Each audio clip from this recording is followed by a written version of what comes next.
Wizards and witches, wherever you dwell, give us a hint by ringing a bell.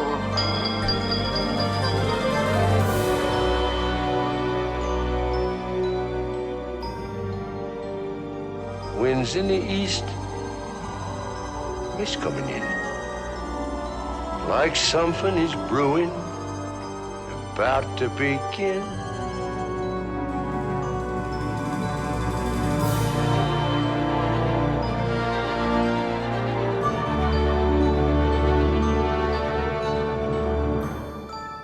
This candle blessed us with a miracle. Take it, Kronk. Feel the power. Oh, I can feel it. This station is now the ultimate power in the universe. Pull the lever, Kronk. There's no mystical energy field controls my destiny. It's all a lot of simple tricks and nonsense. Well, I happen to be a wizard, a soothsayer, a prognosticator. Some all-powerful genie. You probably can't even get us out of this cave. Don't try to frighten us with your sorcerer's ways, Lord Vader. Remain seated, please. Permanecer sentados, por favor.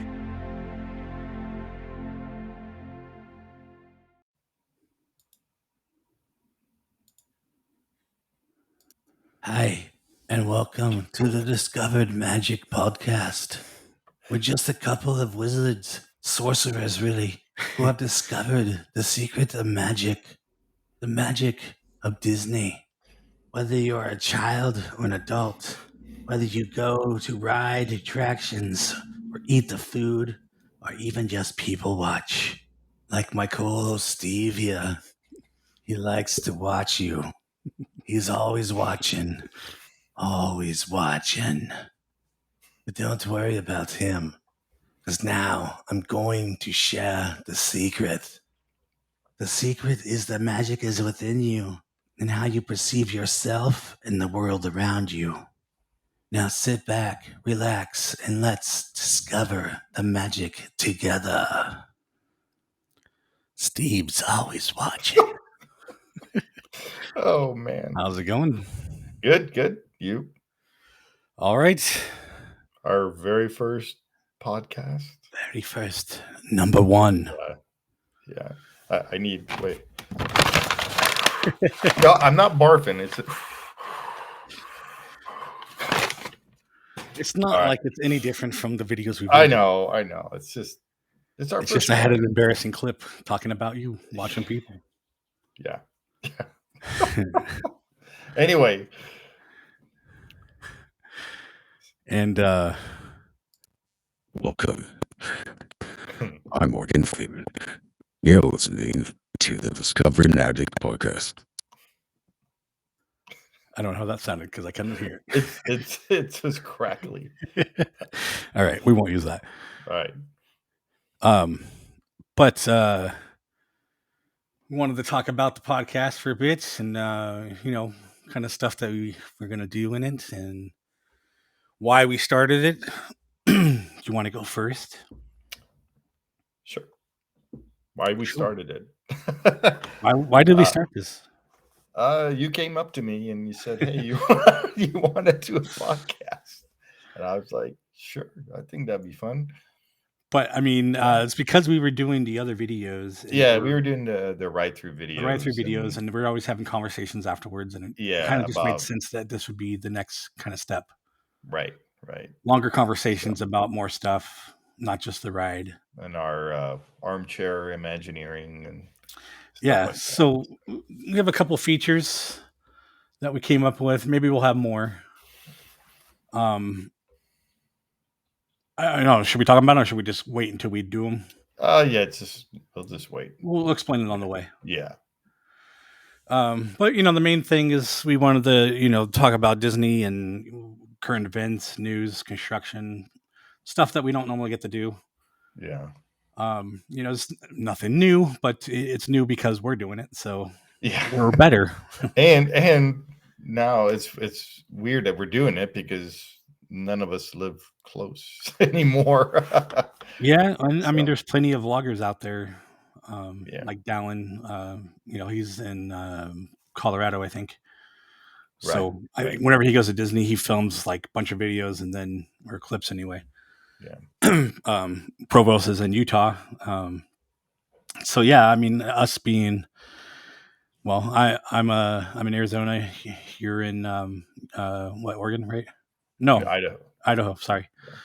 Yeah, I mean, we'll get down there when we can and do some features down there when we're there. Yep. Yeah.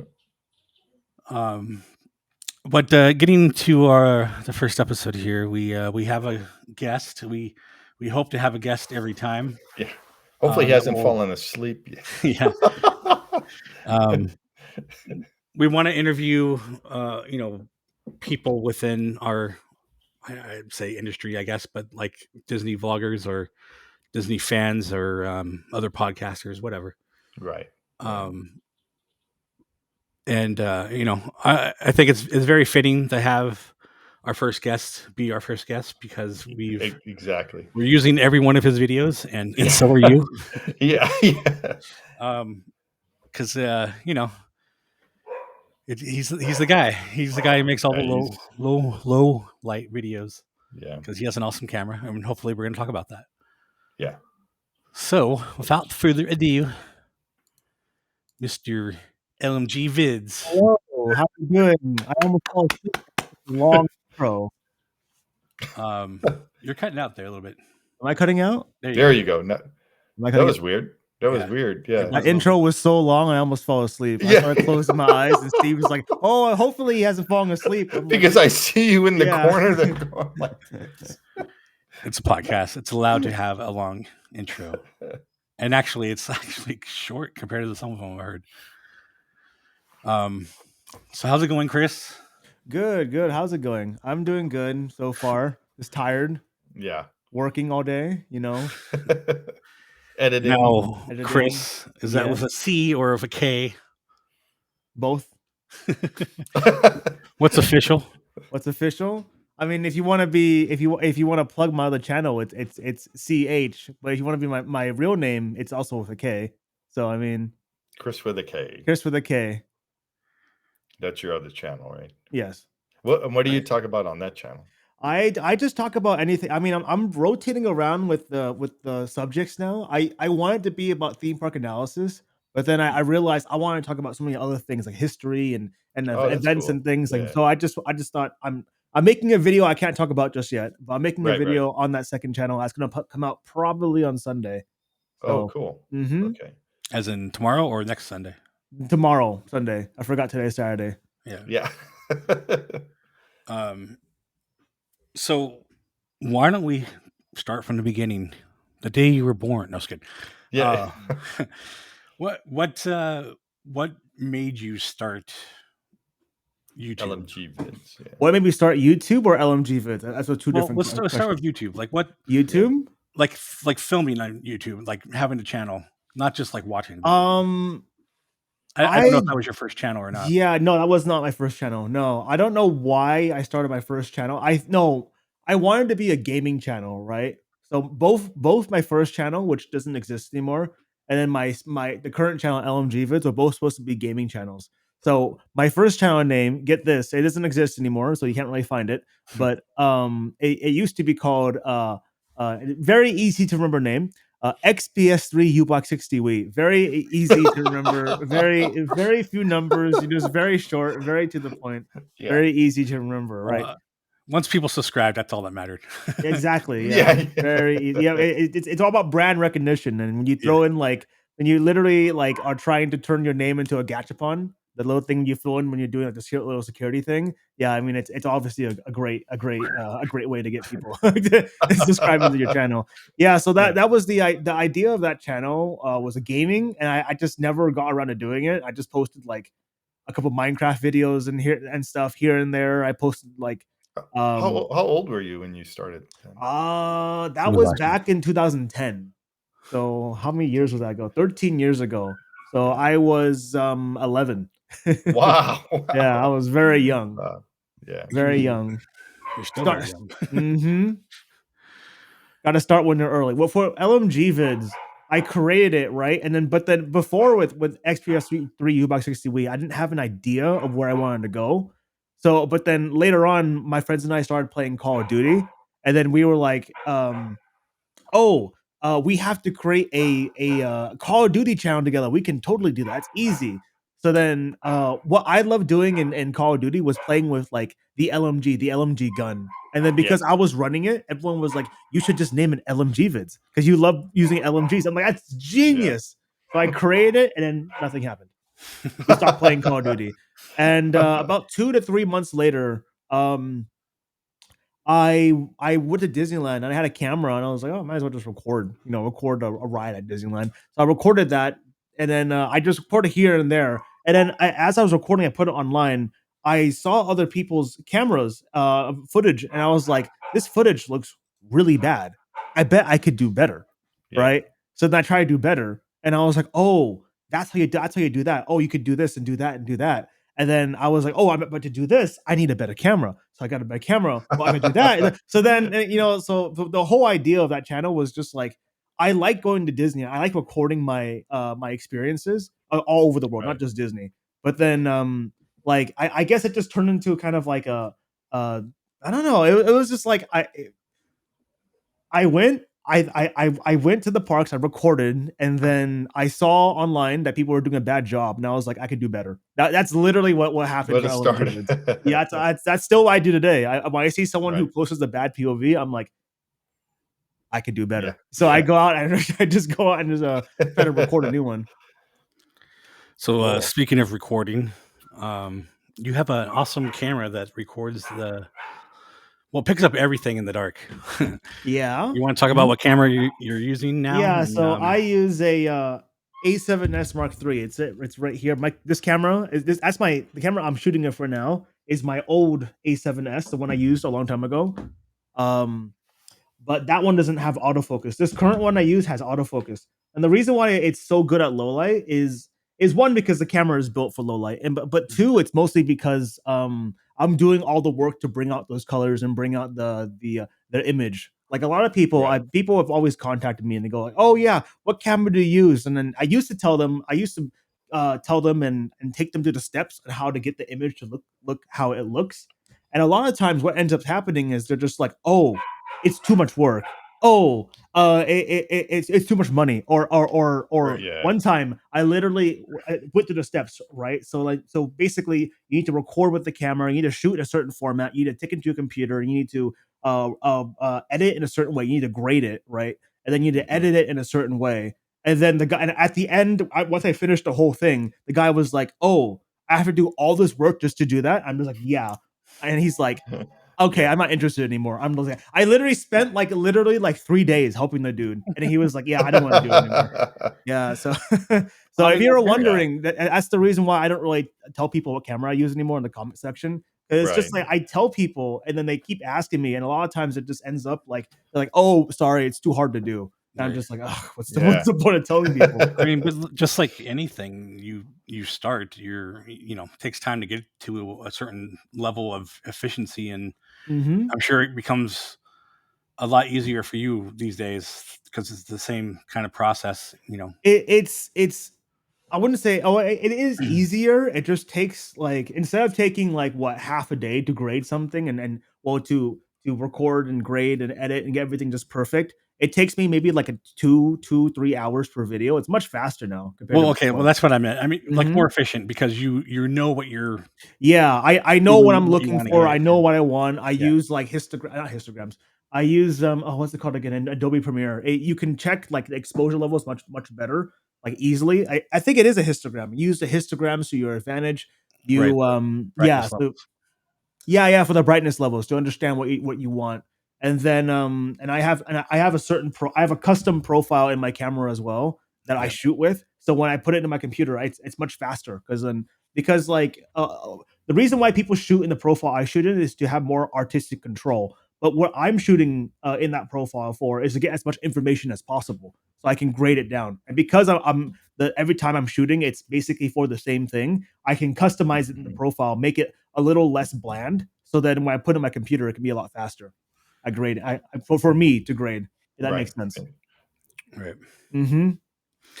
So some of your Lots of videos now information. you're doing like front and back view. Yeah. How do you handle those? What are you doing like differently?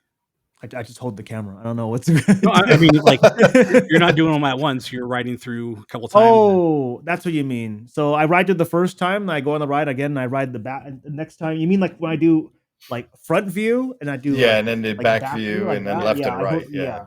yeah. I mean, like a lot of other people do that as well, but well, that's not true.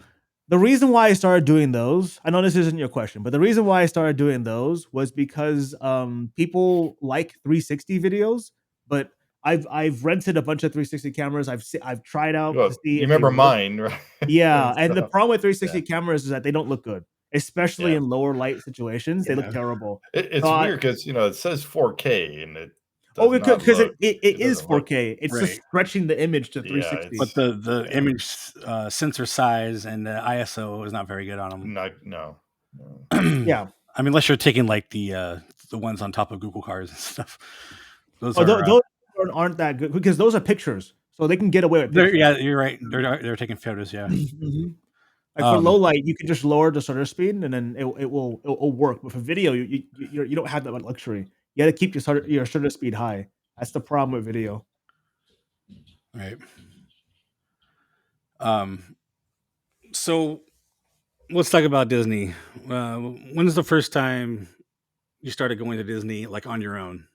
On my own? And you sort of discovered the magic. Probably around 2015. And very late, yeah. And Late I mean, but bloomers. what brought it on? Why did you start going? Why did you continue to go? Why did I continue to go? Well, I just like okay.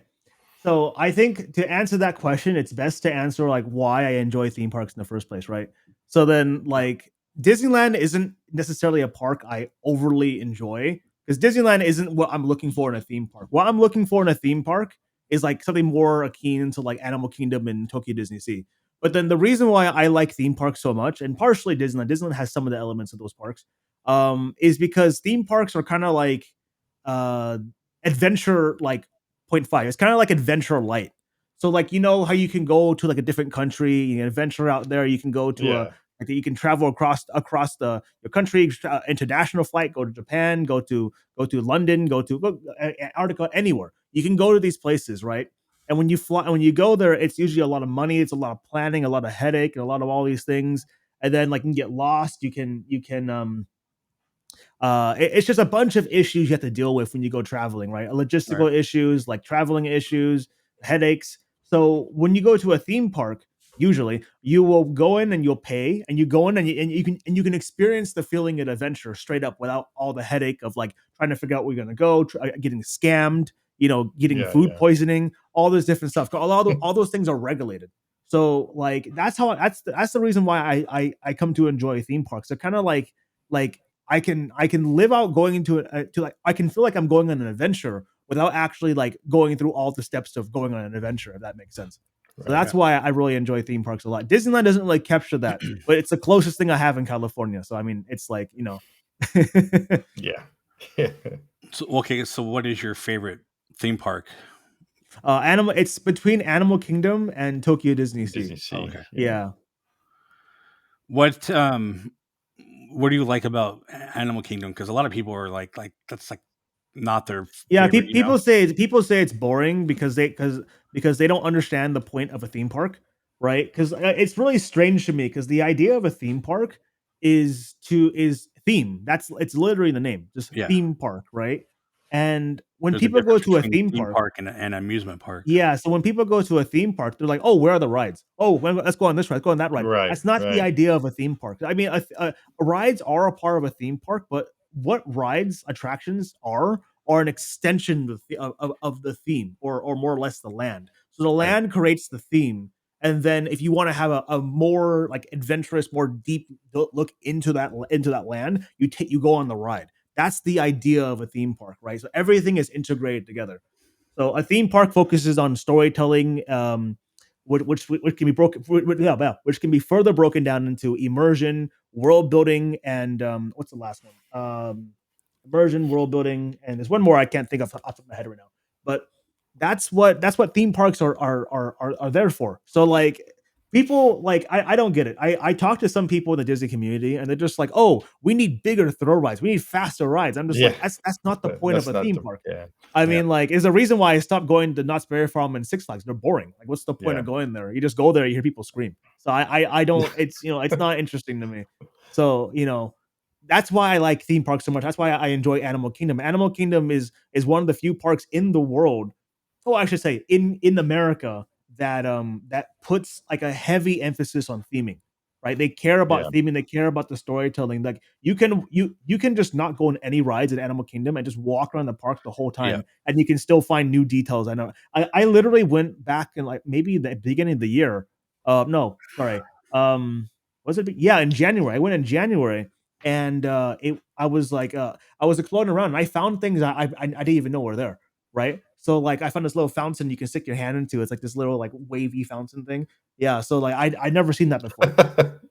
Yeah. So that's what theme parks are about. It's about exploring, but then at the same time, not having to worry about all the elements of exploring, all the headaches and such. Yeah, getting bit by spiders. Yeah, spiders. Yeah. Well, I mean, in Animal Kingdom, you might get bitten by spiders, but not like dangerous spiders. Like if you go to Australia, it's like Animal Kingdom, it's like ow. Australia, it's like eh. So I mean, it's like you're not coming back from that one. Yeah. When you go to Disney or any theme park, I guess, what's the first thing you do? Like, what's your go-to or whatever? Do you? What's my go-to? What do you mean? Like when I'm there or when I'm planning? I guess it depends on what you're doing, but like, do you go to grab food first when you get there? Oh, do you no. just start filming or like what? No, Chris doesn't eat. Yeah, I don't need to eat. No, he doesn't. Anything that's fast, I eat. So like when I go to a theme park, so if I go to one that I've been to before, usually I just rely on what I know. It's just like, okay, so this is gonna be crowded, that's gonna be crowded. Like for example, Disneyland Paris. I know their Space Mountain never gets crowded. Not many people there like their Space Mountain. I think because it's Hyperspace Mountain. People will run to Thunder Mountain though. They love Thunder Mountain. Yeah, that's your favorite, right, over there? Yeah, that's my favorite. Yeah. But then everyone else over there, all the locals and all the tourists, they love their favorite. It's their favorite as well. Yeah, so everyone runs there, not to Space Mountain, to Thunder Mountain. So that's what I do. It depends on the park. Every park is slightly different. It's really strange. Like for example, for Hong Kong Disneyland, one of the things I will want to hit first is their Jungle Cruise. Because the Jungle Cruise has 3 different lines. It has if I have this right, a Cantonese line, a Spanish line, and a English line. So they have 3 different boats. They have 3 different types of boats going around. So they each pick up different guests. So Cantonese. Depending on, yeah, exactly. So when you get in the English one, usually there's only one boat, English boat going around, so it's very, very slow. So you want to get there first. That or Mystic Manor, yeah. Okay. Then Grizzly Gulch and then Space Mountain get crowded later on. So it just depends on the park.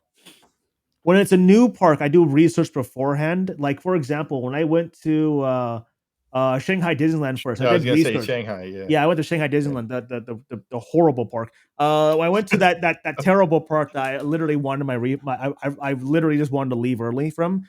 The one that I should have asked for a refund for. I did research and I found out that people, surprisingly enough, were running to it wasn't the pirates, it wasn't Tron. People were actually running to Peter Pan first, which is the weirdest thing, right? You would think people, I mean, it kind of makes sense because that's what the people do in California too. But everyone is running to Peter Pan. So I was like, okay, I got it. I'll do Peter Pan, I'll do Shanghai Disneyland's Pirates of the Caribbean, then I'll do the Tron because that was the only one, right? At that time. That was the only one that was available at the time, right? The Tron coaster. Yes. I was back in 2018 when they were still building it in Disney World. Yeah.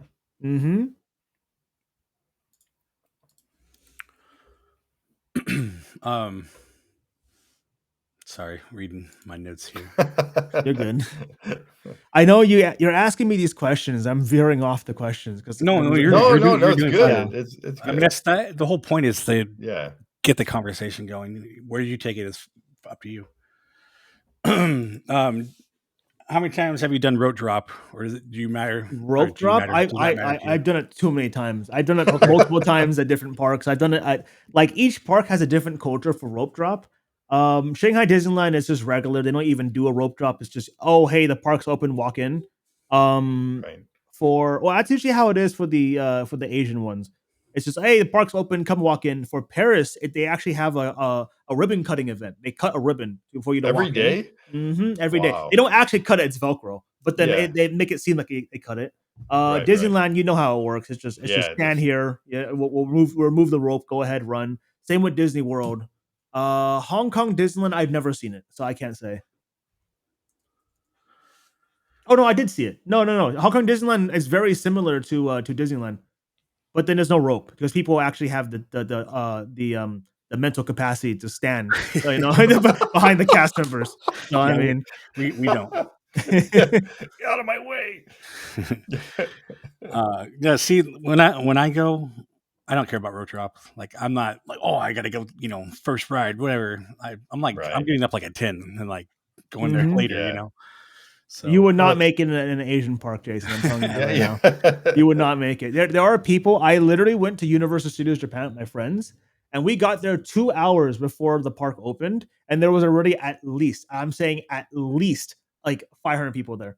Huh. Wow. Yeah, and it was raining. Wow. So it was. Oh, nice. Yeah. And raining. It was raining, and people were standing there. They were like, "Oh yeah, we're here to go to the park a whole hour early, a whole 2 hours early." I was like, "Boy, you don't see that in the American parks." No, I remember when I used to come and hang out with you guys. It's like 10 o'clock or 11 o'clock when I meet you guys. I had to drive down. Oh yeah. So, what out of any park, like what's your favorite attraction? What's my favorite attraction? It kind of goes back and forth. I'd say because it depends how I feel. Because you can't really put all the attractions on like a list and say, oh, this is the best, that's the best. Because they're this one, oh that one, or this one. It doesn't really work that way because each attraction, it's like a piece of art basically, and you can't really judge art. I try to put it into like a way to judge it, but it's really hard to because each one that like it's like they're all they're all focusing on the same idea, but the way how they get to that finalized idea is totally different. So but my favorite ones like in general, I'd say Indiana Jones. This is not like a list or anything. This is in general. Right. Indiana Jones in Disneyland, not the Tokyo one. Tokyo one's kind of bad. In Disneyland, then Flight of Passage in Animal Kingdom, and Journey to the Center of the Earth in Disney Sea. Yeah, that's the one in the Journey to the Center. That's the one where you're in that little the volcano. Yeah, the volcano. Yeah. And you're in that little thing, right? Yeah, little like car. Car, right? Yeah. Yeah. The test track car with a roof on it. Yeah, that one. It's like a mini kind of sub thing. Kind of, yeah. Mini you're supposed to be going under whatever. No, you don't go underwater. Well, not underwater, but like in the planet. So it's like yeah, kind of. I also really like their Tower of Terror a lot. A lot of the Japanese locals, they don't like their that part that much. I was talking to a couple of them, right? 'Cause I was through Twitter, and I was just like, and they were like, "Yeah, this isn't that good." I'm just like, "Really? You don't think yours is that good?" Like the things they complain about is crazy. They're like, oh yeah, we don't get as many shows as you do. I'm just, wow. I mean, at least your ride freaking works. I mean, come on. I mean, look at Indiana Jones. Like half the ride, you can literally go on the ride and a rock falls on you, and you can just take it home as a souvenir. Like that ride is falling apart. It's actually insane. Yeah, I'm surprised when that came back. They didn't have like projection mapped falling rocks or something. Like they should have done something. Well, they did something. It's just well, I mean, not with the rocks though. Yeah, I mean that's kind of hard to put in, but I get why they didn't do it, because Disney they don't have a lot of money per like their budget is so tiny. Like for like usually when they add new stuff in, it's below $1 million. Like that's how it was for Snow White. So Snow it's like White. reskinning something. No, Snow White when they updated all the repainting, the new the new animatronics and new all the stuff they put in, it was under $1 million. I don't know how they did it for under $1 million, which is actually kind of crazy. So like when they do this kind of stuff, it's like really cheap. So the fact that we even got something new is pretty impressive, which is something people don't really talk about because right now, I don't know if you guys know this, but right now Disney is like being really penny pinchy because all the money from the parks is being used to offset the Disney Plus purchase. Right. Mm-hmm. Because Bob Iger has no idea what he's doing. He runs into the ground. I mean, it was kind of his fault because he bought Fox and that. No, it is his fault, and he put like Bob Chapek at the head just to make him look like the fall guy. I mean, there's people like I think we talked about this before. I'm not sure if with you, but there's people out there who say like he put Chapek in that position so he can come back and look like the good guy again. Yeah, well, that's exactly what he did. If you look at all the inside reports, like literally Chapek couldn't do anything. He had to, even though he was CEO, he had to go to the board, which Bob Iger was still controlling. He had connections with all the people on the board. Right. So Chapek couldn't do anything. Every time he had to do something, he wanted to do something, he had to go to the board, which Iger controlled. So it was just like Chapek couldn't do anything. Like I was just like, so like all the policies, believe it or not, the fact that they wanted reservations, the fact that what was it? The fact that they wanted to get rid of the fast pass system in general, the fact that they want to get rid of the AP system, right? All those things were stuff that Iger wanted. Iger and Josh De Niro wanted, right? So like that's all the stuff they wanted. Yeah. No, Josh De Niro, De Niro, money. Yeah, but Josh De Niro. Well, I was going to say, and you can kind of see how that is true because nothing has changed. Exactly. They got like, oh, we understand you. We understand it. They just tweak it a little bit. Yeah. Exactly, because all the stuff they put in was all under Bob Iger and Josh De Niro. So that's the idea. Even right now, Bob's like, oh, it's up to Josh if he wants to make a decision. And then that's a lie. Yeah, it's an absolute lie. But it's like if they really wanted to change, they could just do it. I mean, yeah. That's what I'm saying, but no one believes me. And well, some people are believing me now. I've been telling them that from earlier on because Bob Chapek literally has experience in the theme parks. It doesn't make sense. He's going to drive it into the ground. That doesn't make sense. Yeah. Right. He literally. I mean, he came more from like a technical standpoint, but he understood the theme park. There's a reason why he was the head. So it doesn't make sense why he would drive the theme parks into the ground. Yeah. They came to him and said, you know what? At the end of this, you're going to get like a lot of money, so just keep your mouth shut. Well, I don't know about that because Bob Chapek and Bob Iger got into a lot of like fights. So, yeah, he's probably the only one that's winning right now. So, well, so Kris, on rides and everything like that, who was or who is or was your favorite Imagineer? My favorite Imagineer? Yeah. I think I told you this already. My favorite Imagineer is Joe Rohde. That's my favorite. But Joe Rohde goes like above and beyond. Animal Kingdom. Yeah. So if you allow me to get a little more technical here, like the reason why I really like Joe Rohde so much is because Joe Rohde can make something feel like, okay, when you go to a theme park, especially a lot of theme park rides, it just looks like something. Like, for example, you go to Thunder Mountain, it looks like a Western town. It looks like it used to be a living town. Does it feel like it? No. Right? You go in there, you go, oh yeah, that definitely isn't a building. That definitely never was lived in. That definitely isn't real mining equipment. It is, but then the way how it's placed, it doesn't make sense in terms of the land. It just looks old. Right, but you go into something that Joe Rohde creates, it feels old, and doing that, that sounds really stupid. It just looks old and feels old. No, but then your walkthrough through I can't even think of the name of the movie, the over in Animal Kingdom, Avatar, Pandora. There we go. I don't know why I couldn't think of it. Yeah, your walkthrough when you walk through that land, it's like you get immersed in that. Because Joe Rohde's specialty is making stuff feel real, feel used, feel old, feel like you go into Africa, for example, it feels like people are living there. It feels like it's a real life town. which is something that is so hard to do. People don't realize that it is so hard to do. When we were Like, doing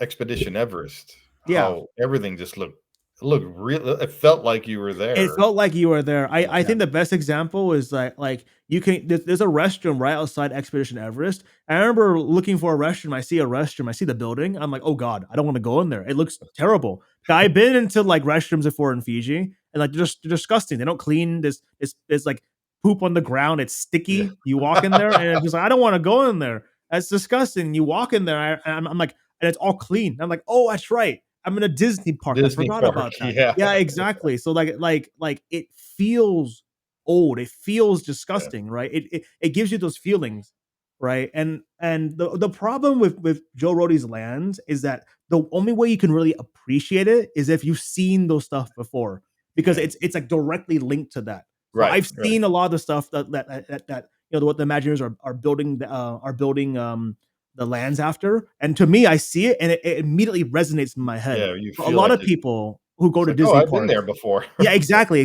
But a lot of people who've been to Disney parks, they've never been to those places because they usually only go to Disney parks. So when they go in, they look at Animal Kingdom. Animal Kingdom to them is just like, oh, this is boring. It's just like there's some fancy rocks, some fancy looking buildings, whatever. They don't realize all the work and the high amount of detail there is. But which is the only problem I have with Joe Rohde. Joe Rohde, like he makes great lands, but you need to have some prior like exposure to it to understand why it's so amazing, right?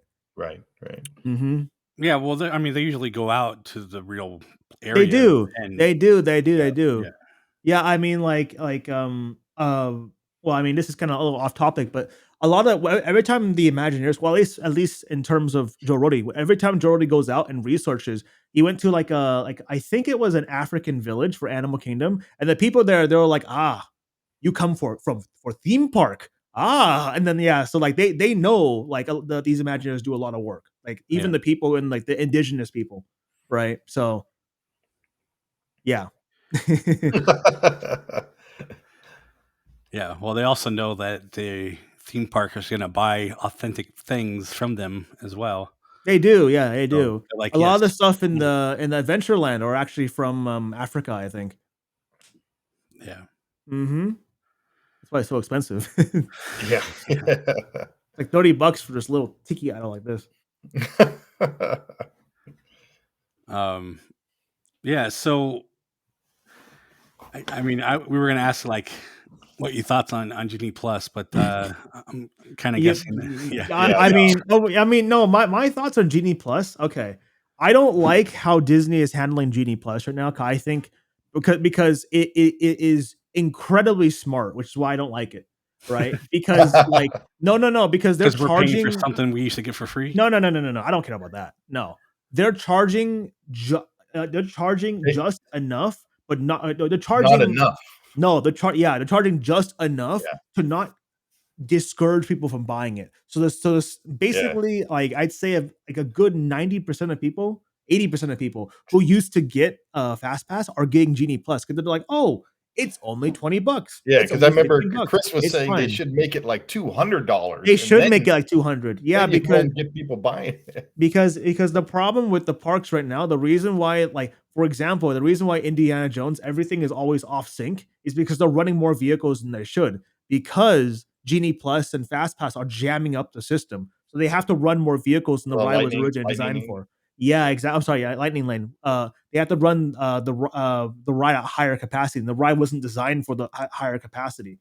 And it's also another reason why people are freaking out. The cast members on Space Mountain are freaking out because they're trying to pump through as many people as possible, and people aren't smart enough to sit down and pull on the lap bar. So then it's just like it screws over everything. It does. It operation wise, it screws over everything. Well, I just remember when Fast Pass was around and how much you hated that too. Because it jams up everything. Like literally it will, for an e-ticket ride, it will Fast Pass will literally extend your wait by like 5 times. I'm not kidding. Literally by 5 times. I've seen it when Fast Pass was not around. When the parks reopened, Space Mountain. No, I think a better example would be was it Haunted Mansion? I would say Guardians of the Galaxy because that's what I know for a fact. Guardians of the Galaxy, I was there for the media event, right? and then it was completely packed. It was going down to the street, and that ride completely emptied through. I was in the street, by the way, all the way back in the street. It went into the extended queue, went outside into the rope queue, across then the it way, went, right? Yeah. yeah, no, not they weren't using that yet. They went into the extended queue and basically went into the area where the parade comes out, like that area. And straight up, we only waited 30 minutes to clear that entire queue.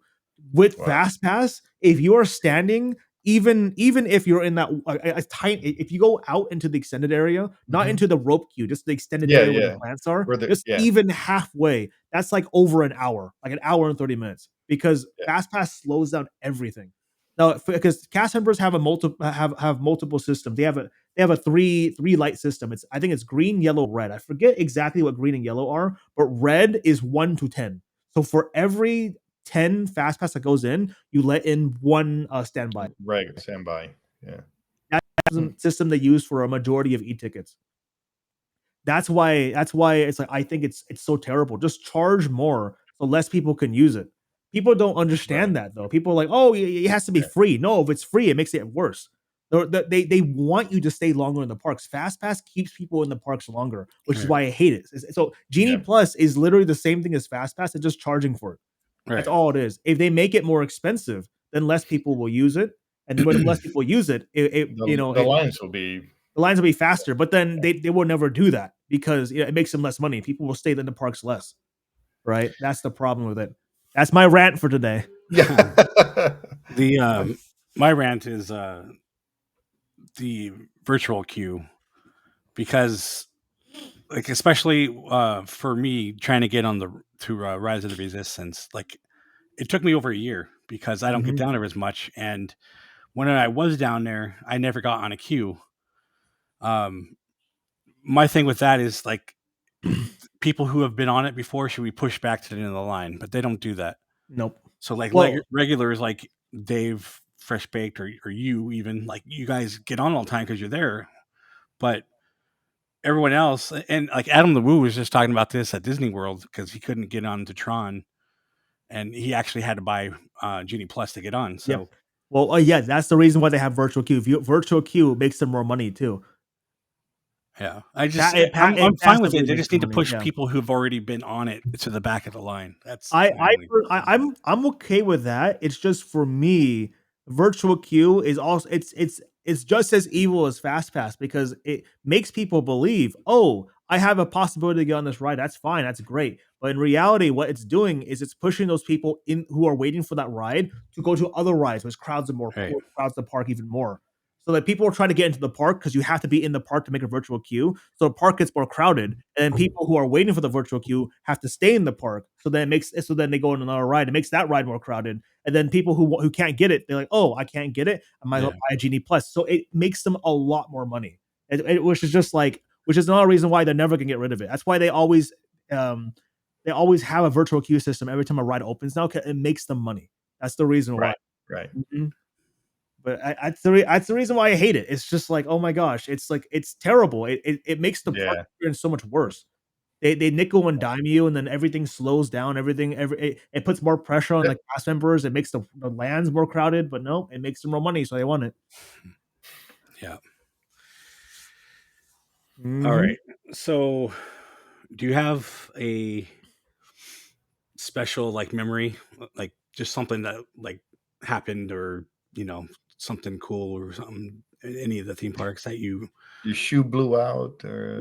I saw a guy have a seizure at Disneyland. What's that? I saw a guy have a seizure at Disneyland.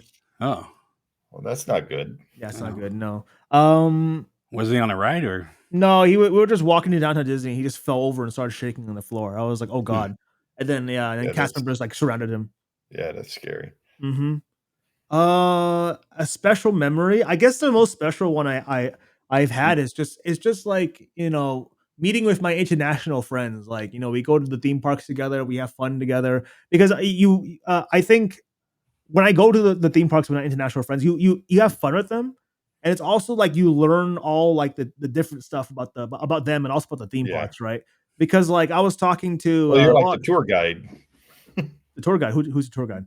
You know, showing your friends around and No, stuff. no, no. When I go, well, I mean, yeah, when they come to my park, but when they go Yeah. to when I go to their park, which is Okay, usually yeah. more of the case, yeah, it's like for example, like I'm talking to them, and it's like, well, I was talking to some of my friends over in France, in Paris, and I was like, yeah, Disneyland Paris is so much better, and they looked at me, they're like, really, Disneyland Paris is better? Our park is terrible. Look at our I forgot, it's not called Tomorrowland. Look at our Discoveryland. Look at like your Discoveryland. Our Discoveryland is terrible. Look at your Tomorrowland. I'm like, our Tomorrowland is in shambles. What are you talking about? Yeah. And they're like, yeah, but then it goes back and forth. But like they're like, yeah, but we understand we have the best under mountain, but everything else is bad. And I'm just like, what about your castle? At least I love that yeah, at least you castle. can Yeah. castle.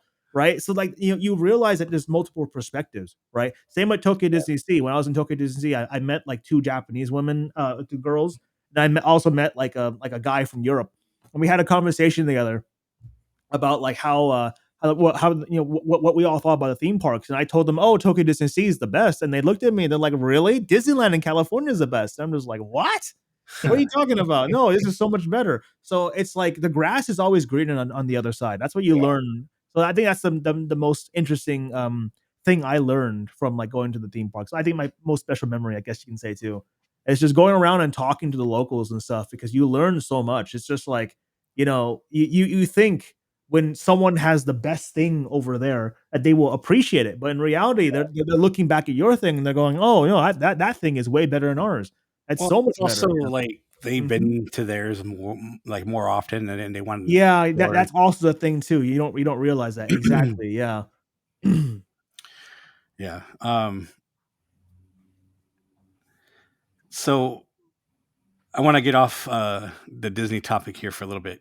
Uh-huh. So you got some drums behind you. I do have drums behind me. Yes. I never seen you play. Oh, I mean, it's connected to my other computer. So no, I'm not asking you to play, but I'm just saying. Yeah. Like, how often do you play? I practice like once. I usually practice like maybe twice a week, 3 to 4 times a week. When did you start like learning? When did I start learning it? Probably, I mean, I started getting more serious about it probably around 2018. Oh, okay. Not that. Yeah. And that's a Roland, right? Your Roland set. It's a Roland, yeah. But then, I mean, technically, I got more serious once I got this drum set behind me. I had a Yamaha before, and the Yamaha was terrible. I think I told you about this. Yeah. Yeah, I hated my Yamaha so much. It honestly pissed me off. You're not gonna understand this, Jason, so I won't go into drum terms. It was just like I had a digital set.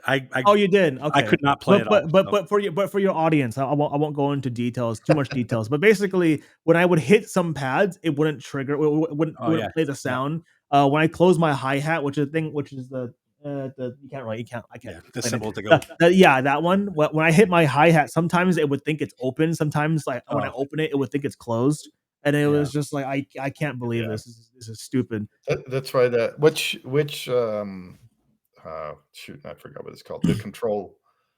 Oh, TD50. Oh, the 50. Okay. TD50. I got it for like a good deal. I got it for the same price for a TD27, so I had to pick it up. Wow. Yeah. It's a really good deal.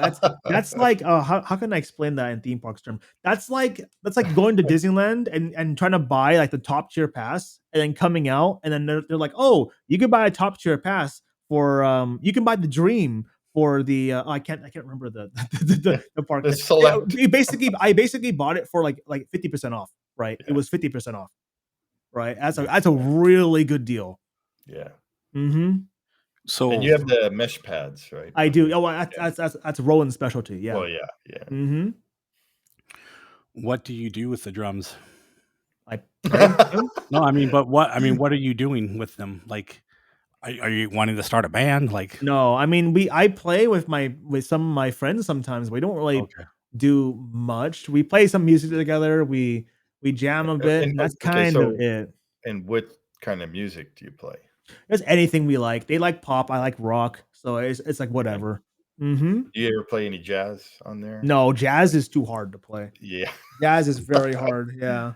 Well, you could do some Gene Krupa stuff on there, right? I could. Oh, Gene Krupa is easier. I mean, like modern day jazz. It's a lot of like ghost notes. That's really hard to do, and it's always and like and like usually with rock, it's much more easier because it's usually like kick drum snare. Yeah. That's usually what it is. With Well, jazz, you jazz, can you're go offbeat.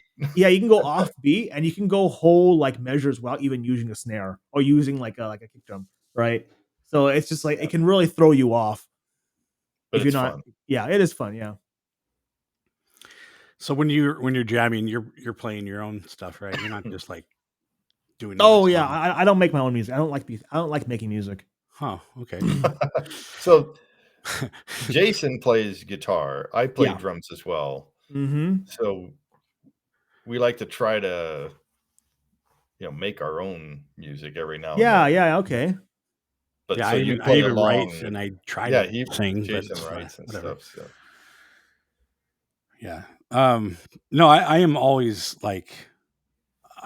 In fact, if you asked me to play like a song, I would have a hard time trying to like figure out which songs I actually know that you would know, because I just make up my own stuff. So. Do you play any blues at all? No. No, No, I don't like jazz. I don't like playing jazz that much. There's some jazz songs that I like. I want to try to learn, but I'm not big into jazz. No, blues. Yeah, blues is like a opposite of jazz. Yeah.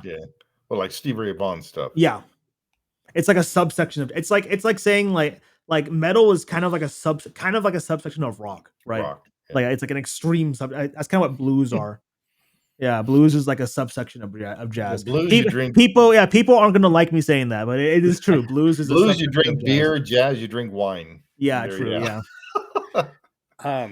So you like rock? So what kind of bands? Like, what do you listen to? Oh, I just listen to anything that sounds good. I don't listen to bands because I don't understand people who say, "Oh, this is my favorite band," because some bands they have good songs, some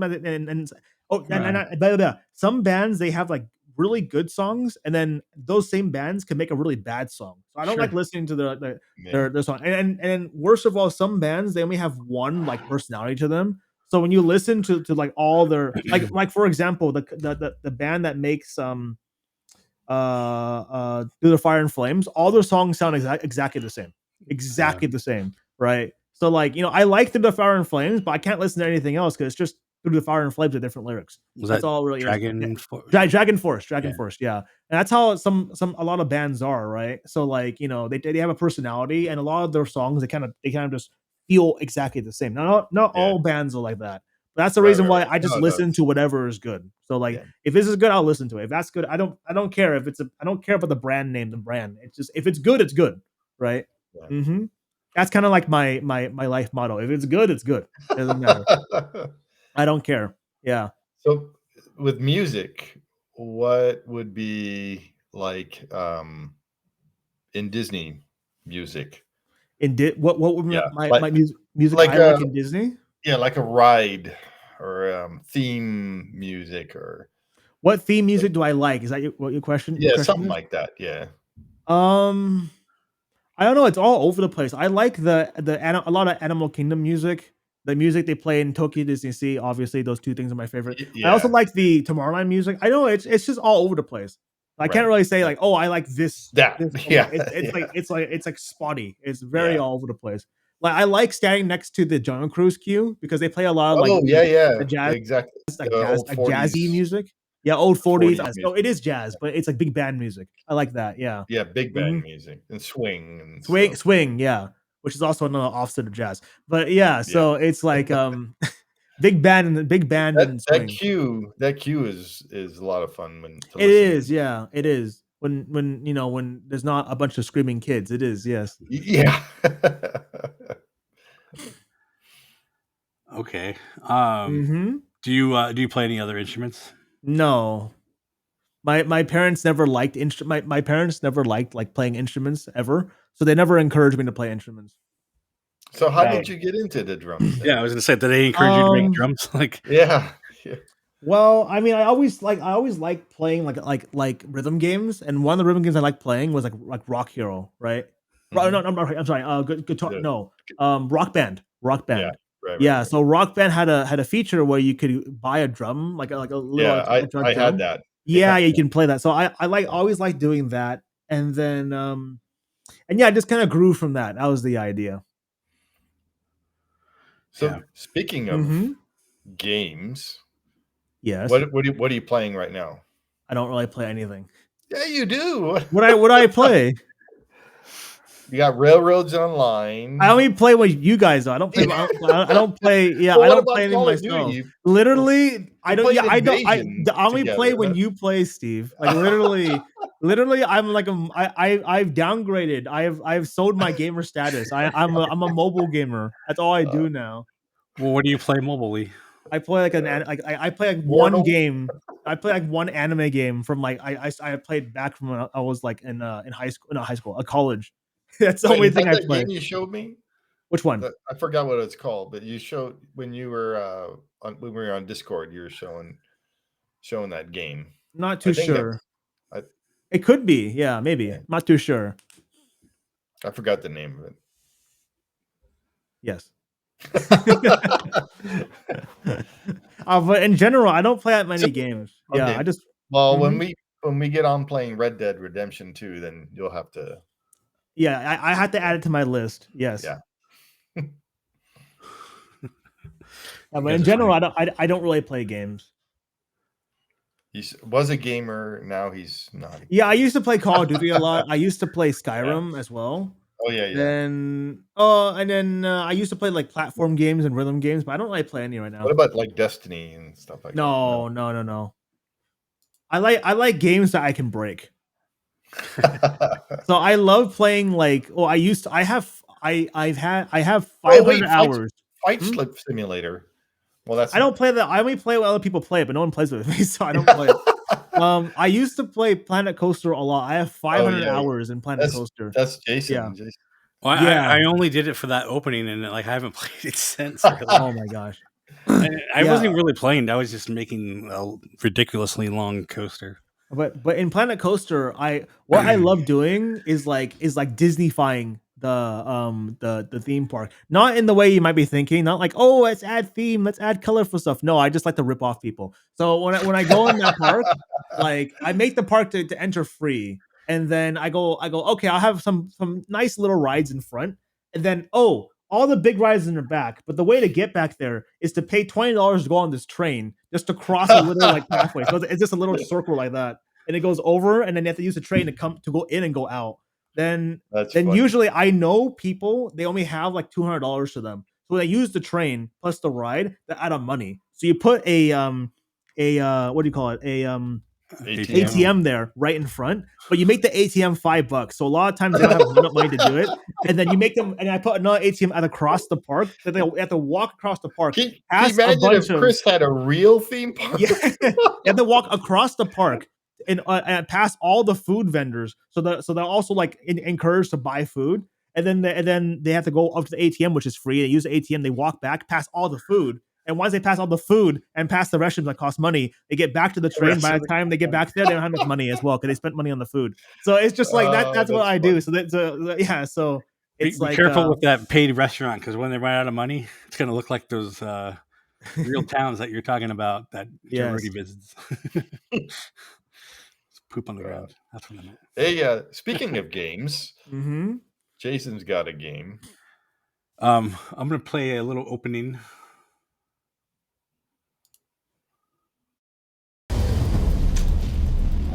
Greetings, program! This is all his design. He wanted a new piece on the board to change the game. Rectify. The only way to win is not to play.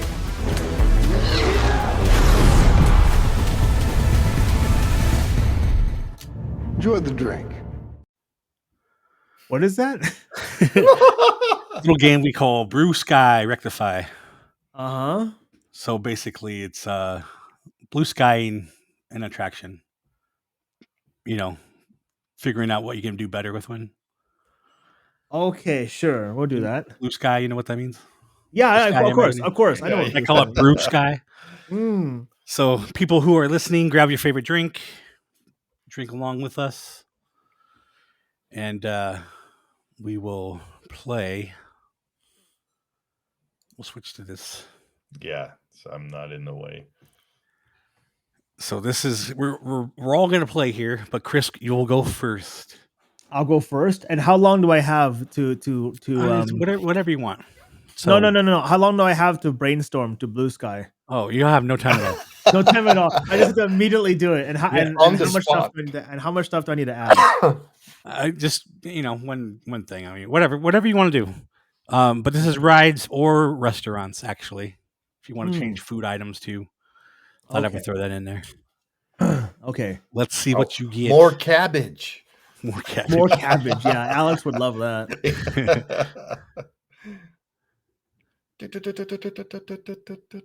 Oh, you got the monorail. The monorail? I mean, okay, so Blue Sky and the monorail. What I would personally do is first off, I would destroy that area where it crosses over each other, right? Because that area is preventing the monorails from getting bigger, right? I would also expand the monorail stations in Tomorrowland as well as in Disney World, as well as in downtown Disney. And then I would make the monorails. You can go in there, you can stand in there, similar to what the ones they have in like Disney World. Oh, that's what I would do. standing. Yeah, standing ones. Because like what I would love to do is expand the monorail system to not connect California Adventure and Disneyland, that's too close, but to connect maybe a third park that's across the way. Because if you have bigger monorails, you can transport more people. Mm-hmm. There we go. Boom. Yeah, Boom. that's similar to what I did with my Blue Sky thing with the Living Today. Oh yeah, with that podcast, guys. Yeah, I remember that. Easy peasy. Oh, easy. No Okay. Easy. Give me a challenge next time. That's not even a challenge. Yeah. You want to play again? I can play Yeah, again. we'll have Kris play again. We'll do. Okay. Torture me, make me so tired afterwards using all my brain power. Yeah. The one brain cell is gonna be on fire after this. All right, Steve. My turn. Yep. Oh, Indiana What is Jones. that? Indiana Jones. Oh wow. I like it the way it is. Really? Oh, I mean, well, I I haven't think of been like on 5 it. things right now. I haven't been on it in a long time, so I love the queue. The queue is really good. What's the main problem with it, though? It always breaks down. Okay. And the line. But what would you do? Wow. No lightning lane. That's not really blue skying. That's not blue sky. That's like management stuff. I do like their first would have been really cool was how they wanted to incorporate the Jungle Cruise into Indiana Jones. That would have been really cool to do that, to have both rides interact with each other. But I think because of how often it breaks down, it wouldn't work very well. But that's what I would do. I would put the two together as a, like a combo. So one ride goes into the other ride. So Jungle Cruise would go inside of Indiana's building and come back out. Okay. All right. I would have went with a simple answer and fixed those revolving doors, but oh yeah. What used to happen. So Kris, correct me if I'm wrong, because this was back. Well, you weren't even born yet when this came out, but I remember when I was a kid, or not a kid, but anyway, I just remember when it first opened that people were saying that depending which door you go through, it's a different experience. Yes, that's true. It is true. Okay, that's true. So but the whole ride was the same. It was only that first room. Just the first one. No, that's not. That's incorrect. Because so like there'll be different sound profiles that would play, different lighting effects that would play. It just depends on it also depends on the vehicle. The vehicle was programmed differently as well. The vehicle like toned down a lot, so a lot of the programming is very similar now. But used to be some vehicles would go slower and some vehicles would jerk harder than others, right? So you would go on and you go, oh, this doesn't feel right. Something feels wrong, right? So like that was I don't remember all that, but sure. You have to go on multiple times. You go on once. You don't. I used to go on that ride all the time, but it has been a while. I mean, not been a while since it. I'm the one person that pays like way too much attention to details as well. So I mean, like yeah. Well, because you're a theme park guy. So. I'm a theme park guy. Yeah. All right, Jay, your turn. All right. Let's see what I get. Not to mention, Rise of the Rise. Resistance. I had so many things I can improve with that ride. I've only been on there like what twice, I think. You're lucky. I haven't been on there at all. Yeah. So my main thing, like the queue is awesome and all that, but there's no like interaction. There's nothing to do until you get like onto the ride. I mean, you can look at Ray's thing, but you're not doing anything. Like some of the rides. Wait. Sorry. Why is there 2 of everything on here? Because there's 2 of everything. Yeah, well, on your wheel, there's 2 of everything. I just realized that. Sorry to cut you off. No, I hold the thing, so there's 2. Okay. It's just there's 2 on there. Actually, there's no restaurants on this version, so I picked the wrong one. Yeah, you picked the wrong one. I modified it, but I guess I picked the wrong one. But no big deal. All right. I was wondering where are the restaurants? Yeah, it didn't. Maybe it didn't save it. I don't know. I'll modify it again. I'm gonna make one for DCA as well. But anyway, yeah, because if there was only one of each, it would be a lot bigger chunks, and you have a better chance landing on different stuff. Anyway, getting back to my thing. So the queue, I was saying, like, in some of the other rides, like in different parks, like you have interactive stuff that you can do in a line. I would throw in some interactions, using your cell phone or whatever. Just something to do besides just standing and looking at stuff. Like the one thing I hate, like especially on Smuggler's Run, it's a cool queue, and they have these like switches that you can flip and all that, but they don't do anything. Like make some sounds or something. Like I don't know, just give it something to do. That's like the main thing that I would change. What would you change, Chris? Because you said you had some stuff. A lot. I think that ride is really not bad. Bad is the wrong word to use. I think that ride that ride is designed. Okay, let me explain from the beginning. So Here we go. That ride pisses me off so much because they did such an amazing job with the ride section, but they did such a terrible job with the queue.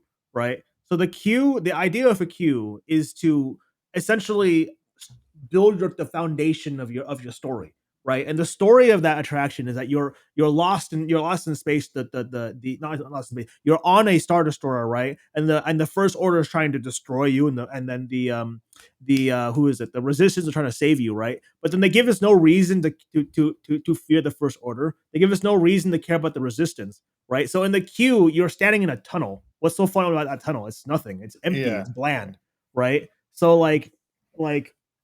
I don't want to go. Where are you supposed to be going in the first place? You're supposed to be inside a modified resistance base. It's kind of like a sub base, right? And they modified it. It used to be a ancient civilization, and they destroyed it. That doesn't mean anything because like the ancient civilization is just blue paint and like pots. That's literally what it is. So I've spent so much time researching, trying to figure out what it is. It's just blue paint and pots. There's nothing in there, right? So when you go through there, it's like you don't care about this ancient civilization. When you go into the damn ride, they literally park their ships outside the show building, right? Outside the pathway.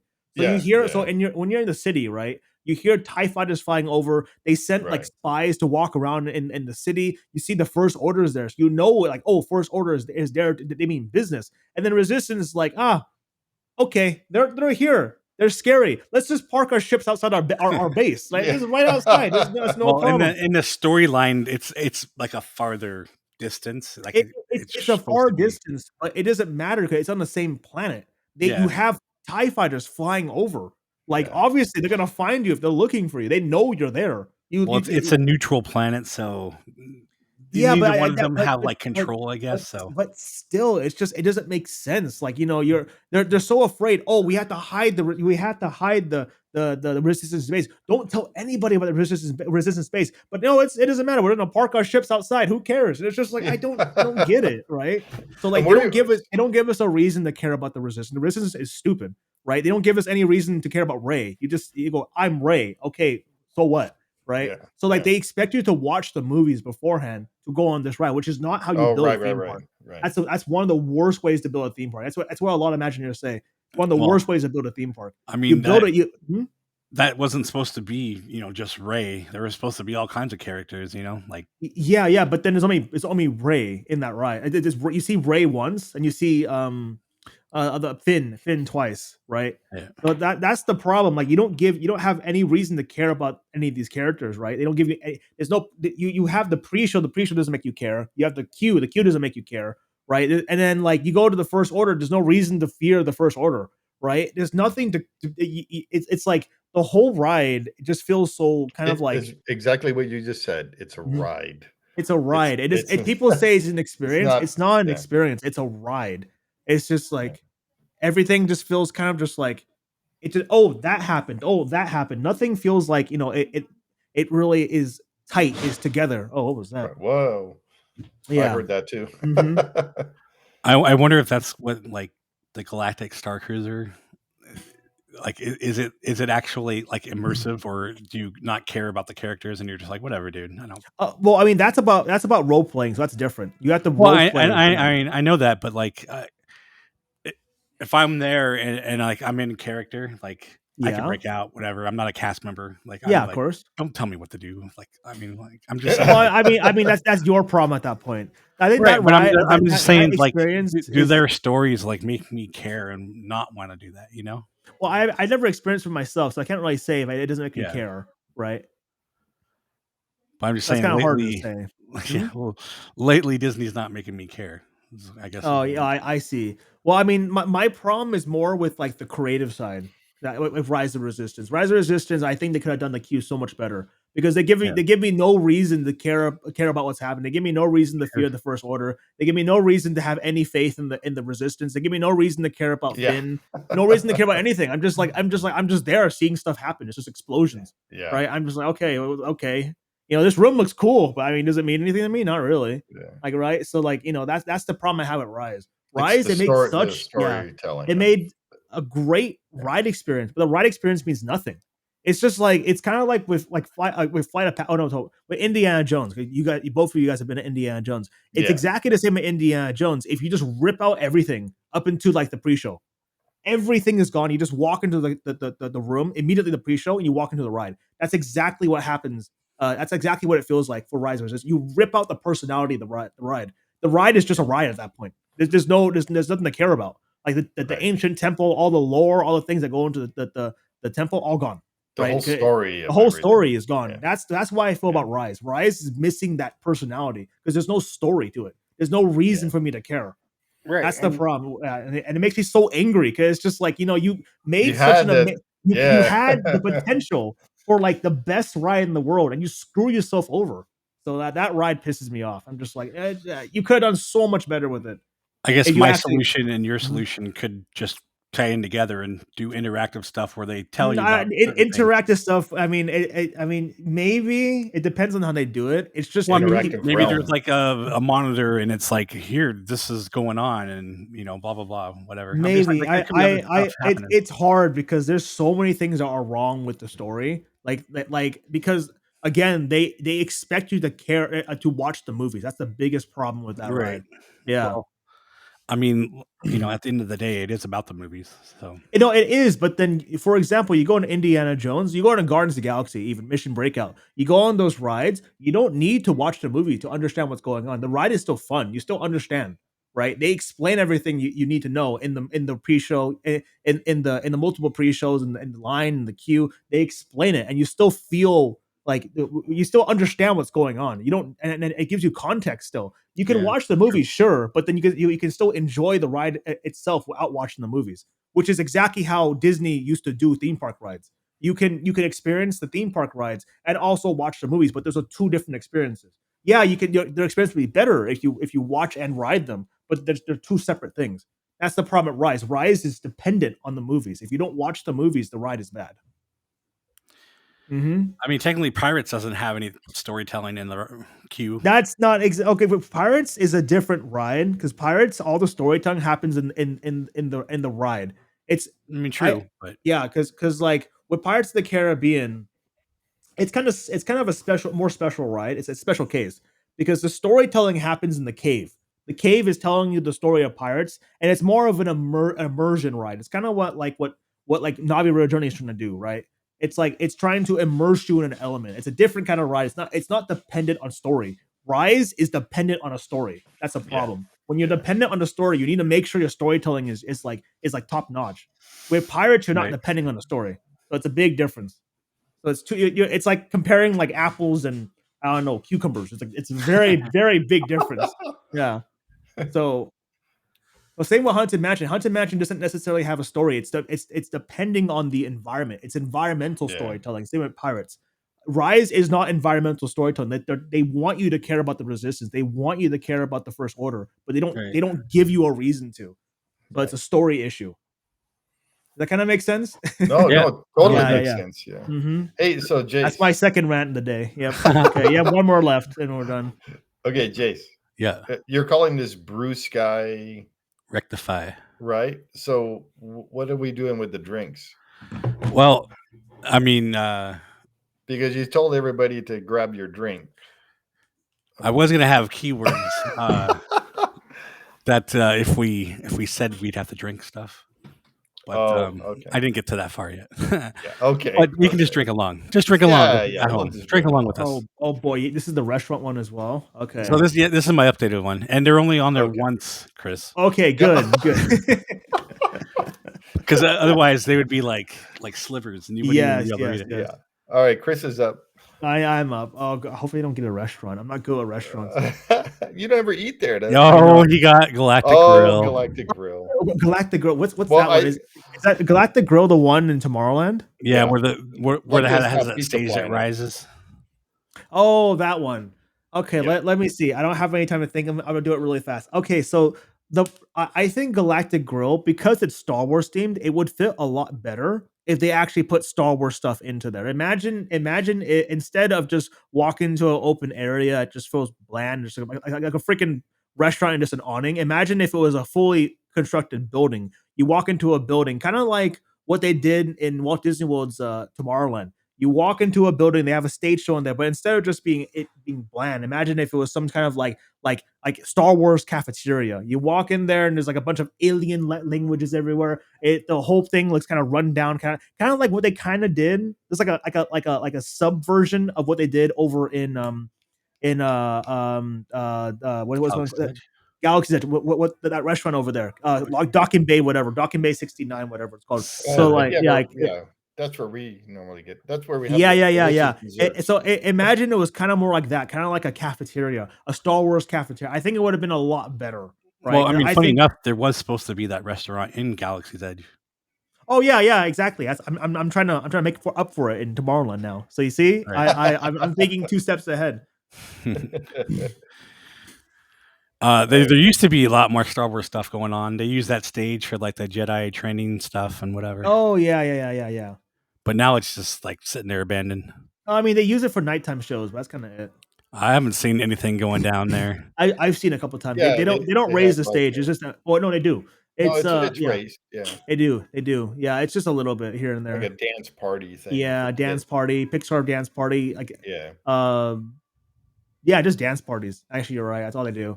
I think one of the best bands I've seen there in a long time. Well, this was maybe like 4 years ago or something.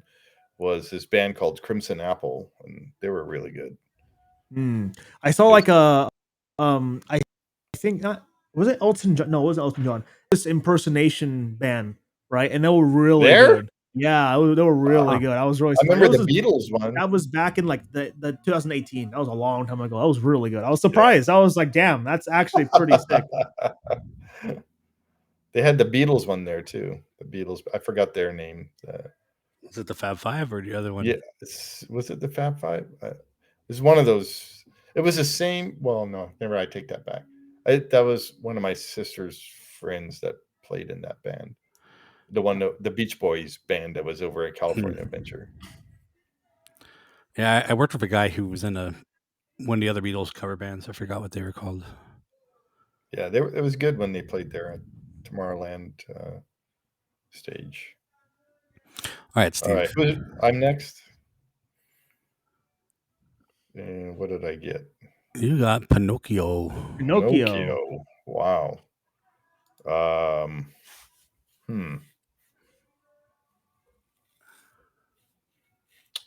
Make it longer. Let's see. I don't hardly ever go on that ride. I've only been on there a few times. The one time I got stuck, I got escorted off. Sounds like you're doing something wrong. Yeah, no, it just stopped. So I don't know what to do with Pinocchio. Maybe update their special effects in there. There's not too many, like what they did with Alice in Wonderland. They added a little bit of animation and projection mapping and stuff. Yeah, they don't have that in Pinocchio, at least from what I remember. So no, I mean, they added stuff to Peter Pan like that, but yeah, I don't think they touched Pinocchio. So that's what I would do for Pinocchio, is add some more magic to Pinocchio. Make it longer. Yeah. Like his nose. Yeah, that's it. All right, Jace.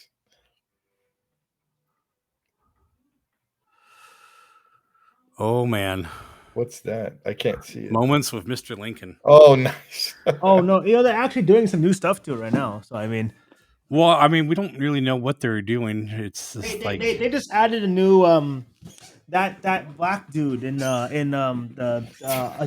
American Dream, whatever it's called, American Adventure. That's like a temporary thing, I thought, right? No, it's permanent. Is that Disneyland? Disney yeah, World. it's like in Disney the World. Oh, Disney World. Okay. My camera is like freaking out. It's like getting brighter and darker. I've been seeing that. I don't know why. Oh yeah, brighter, darker. Is it like auto? Yeah, it is, but I don't know why it's doing it. Shouldn't be doing it. Keep going. I'm listening.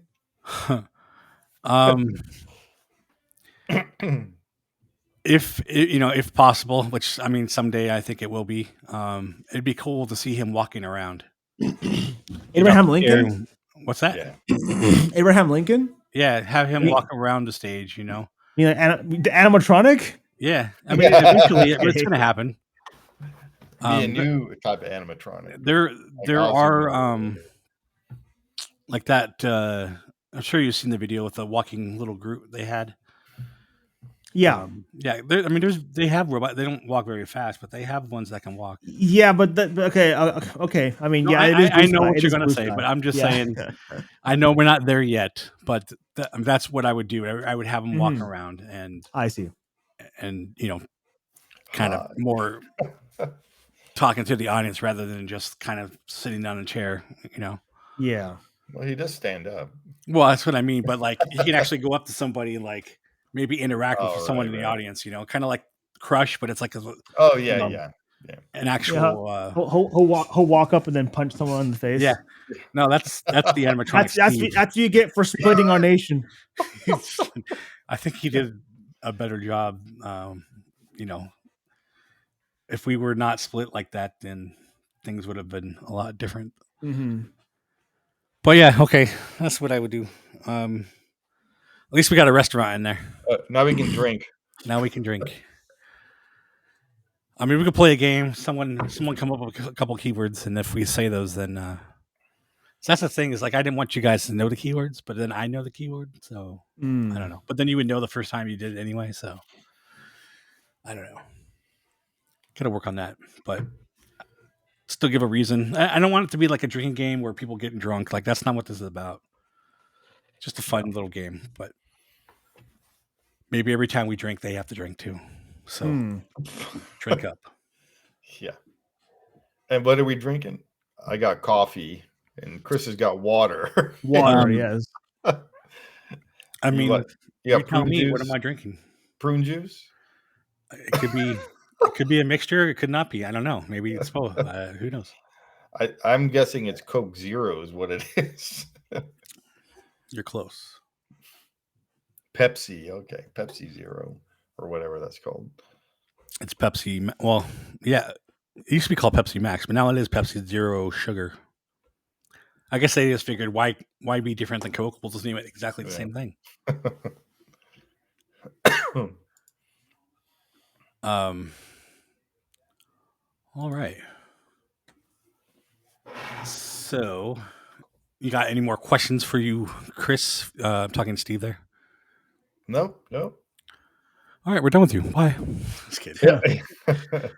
If you want to stick around, we're gonna talk about some news and some construction updates. That'd be cool with Kris. Sure, you can keep me around. Yeah. All right. Hey, thanks, Kris, for being our first guest. And thanks We for couldn't listening do to it my without you. rants. No, I love it. Talking with you and stuff. So, we've known. Let's see, how long have we known each other now? All of us, So I know Kris. 18, I think 17. Yes, I think 17 or 18 is when I met Kris, and then I'm probably a couple years after that. Yeah, I think we met just before well, probably a year or two before COVID, right? So yeah, probably 18, 19, probably. Yeah, something like that. 18 or 19. Yeah.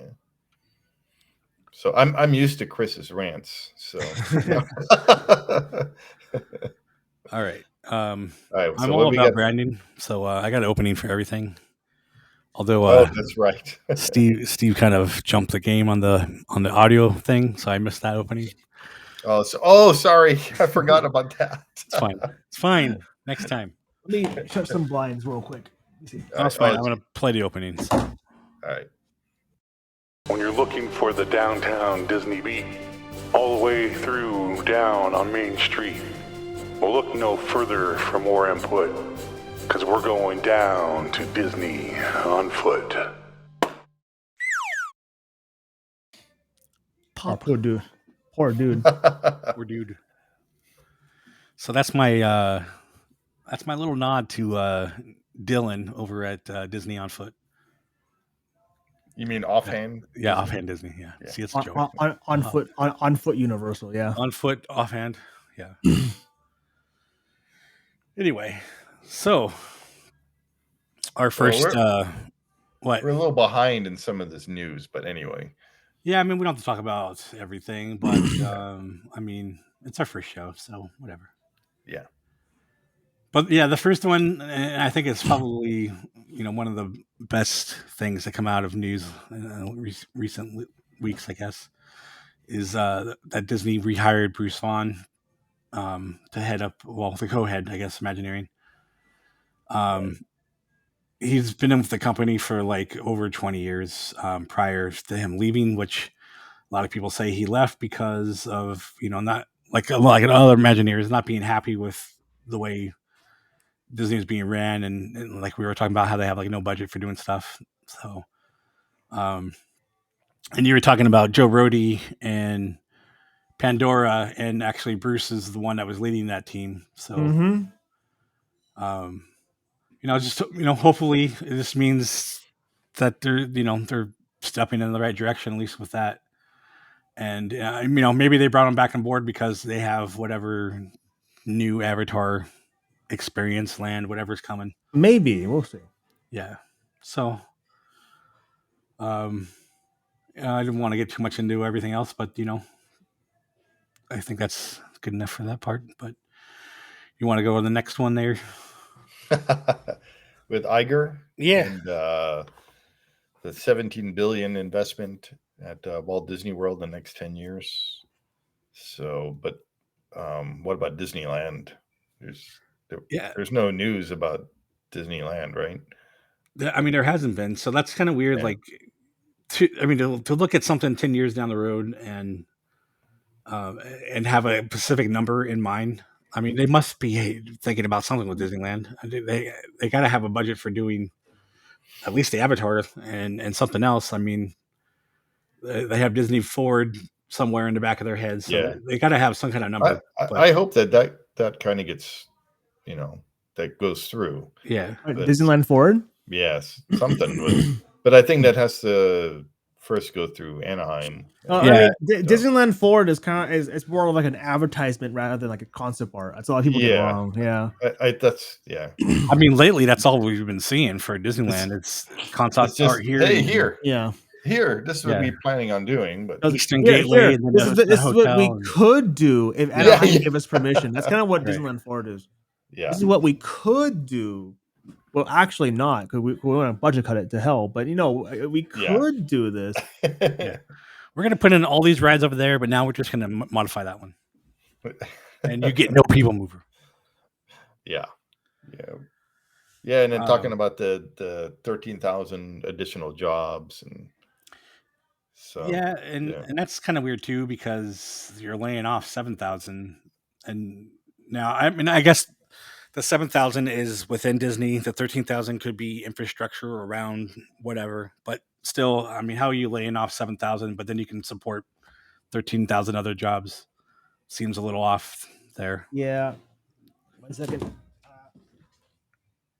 He just leaves. No, it's his. I know the light. That's better. Just Okay, get up and leave. Bye. That's better. Yeah. All right. Yeah. Yeah. So recently, a couple days ago, they announced a Moana live action movie coming, and They did, yeah. The Rock is still gonna do his part as Moana. No one else has been cast. Oh, the Rock is playing Moana. Wow. The Rock is playing Moana. The Rock. I know. No, you said the Rock is playing Moana. Oh, I know. I said playing his part in Moana. Shut up. Funny. He calls me. And that kind of coincides. Bob Iger was talking. Actually, he was at Epcot in front of the Journey of Water attraction they're putting in. It's talking about how popular Moana is right now, and apparently it's all about IP. So make the cartoon and then make a movie about a cartoon and the land. I don't know. It seems kind of weird, but yeah, IP. Yeah. Well, and then at least Tron is now open for. Yes. Yeah. I mean, I guess that's a positive. Yeah. it's a positive. I just wish they would do more with that property. I mean, I said I have that whole video where I go off on. Yeah. Well, I do like the thing I do like is my whole thing with Disneyland's Tomorrowland being double decker. They do have a little bit of that over there, where you're on one level and there's a level below you. So and then the whole thing with like Adam in Adam's video, Adam the Boo's video, where he had to stay on property in order to get the chance to even ride. Yeah, and he missed that, but he got the Genie Plus early, so yeah. But did he like it or not really? Yeah, he did. Yeah. Oh, that's unfortunate. All right. Anyways. Well, I think he did say it was a little uncomfortable.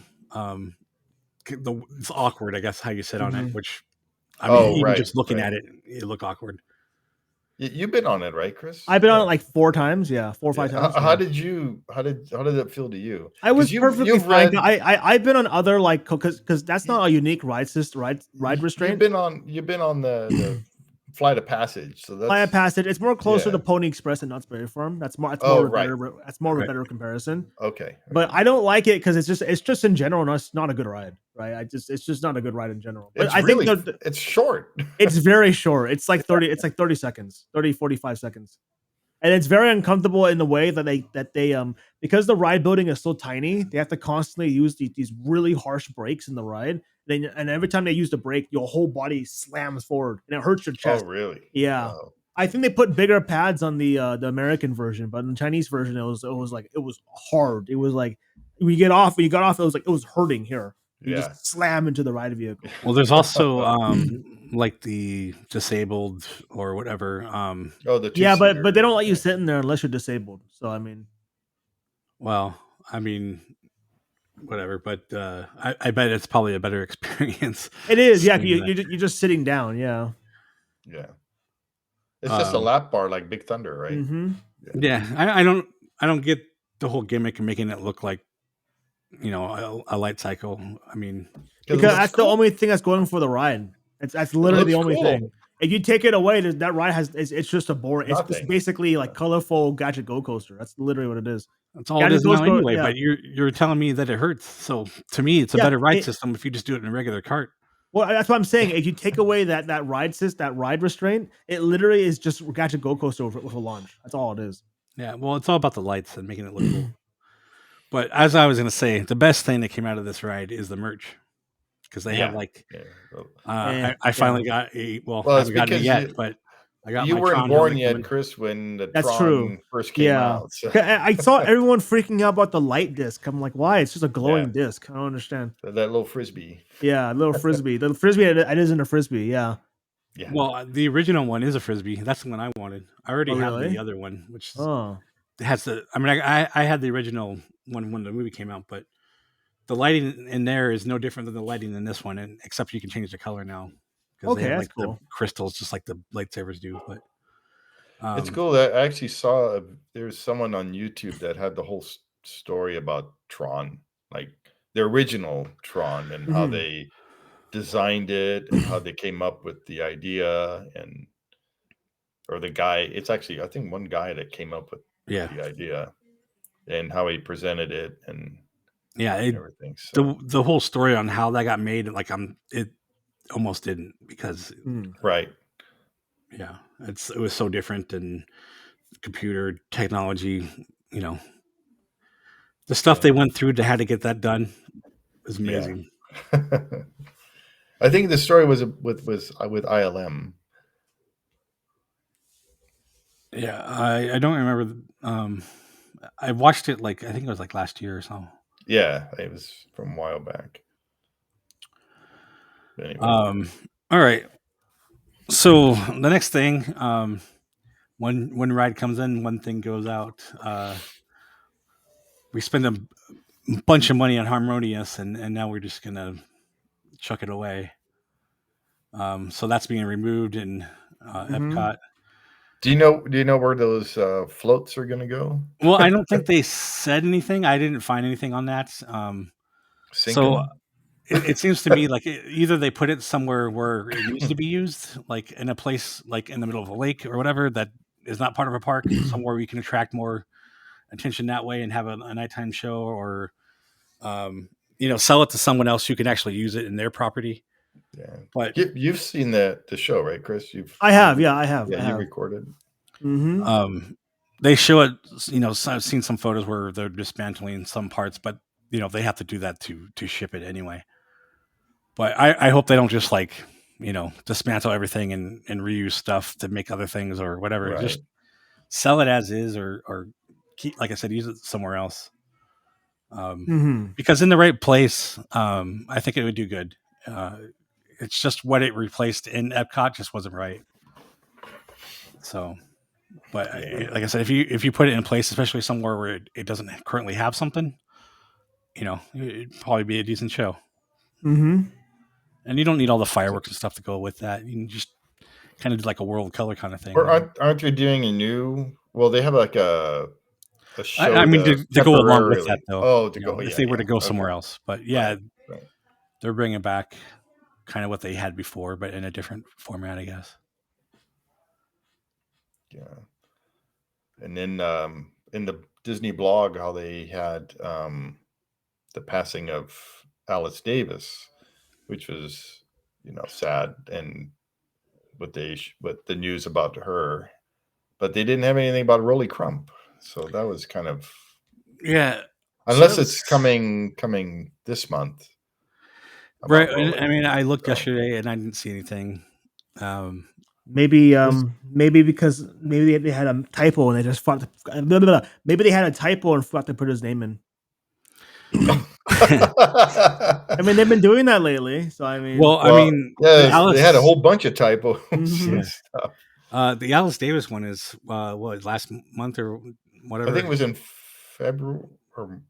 I have to look again. I can't. Anyway, it's been a while, so yeah. There's no news about him. So somebody on that blog just was not a fan or something. He was important to Disneyland, and it's just so weird that he wasn't even mentioned.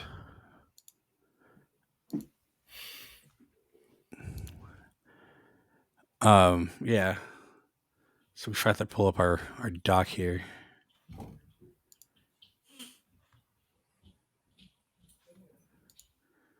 But we have about this. some of the. Luckily, most of this got fixed, though. I think, right? Yeah. So yeah, we're going to talk about some damages. Like I said, we're a little late, but we started collecting stuff a little bit ago. So yeah, Two Town, when it first reopened, I think even on the same day there was damages. Actually, did I skip that one? Yeah.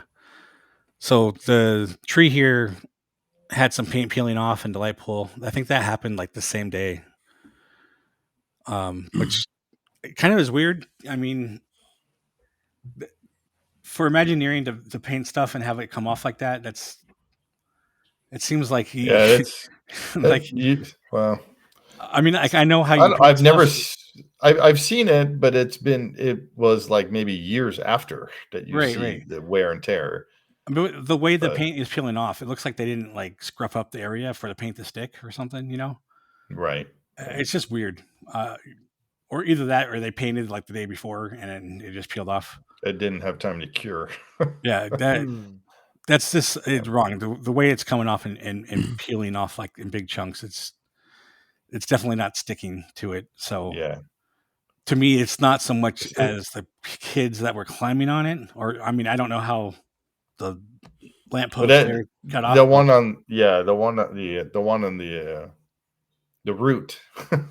Yeah, but the kids are supposed to play on that. So yeah, but the light posts. Maybe some kid jumped on there, but before.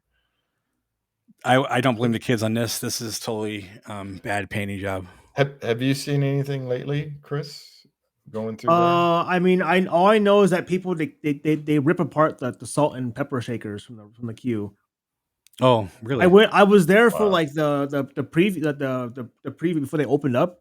Right. And like it, you could tell already. I turned to my friend Mark and I was like, yeah, I remember you went with Mark. Yeah, I turned to him. I was like, they're gonna rip this off because because like it's literally like this.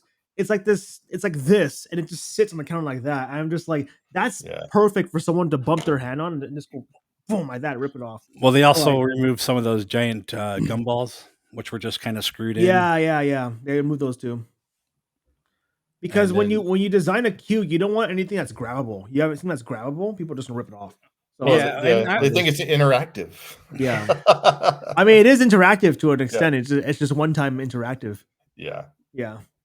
I was surprised when I saw that how close you can be to touching stuff. Usually they would be behind like glass, or they'd be farther away where you couldn't touch it. Right, like Haunted Mansion, you can't touch the portraits. No, you can't.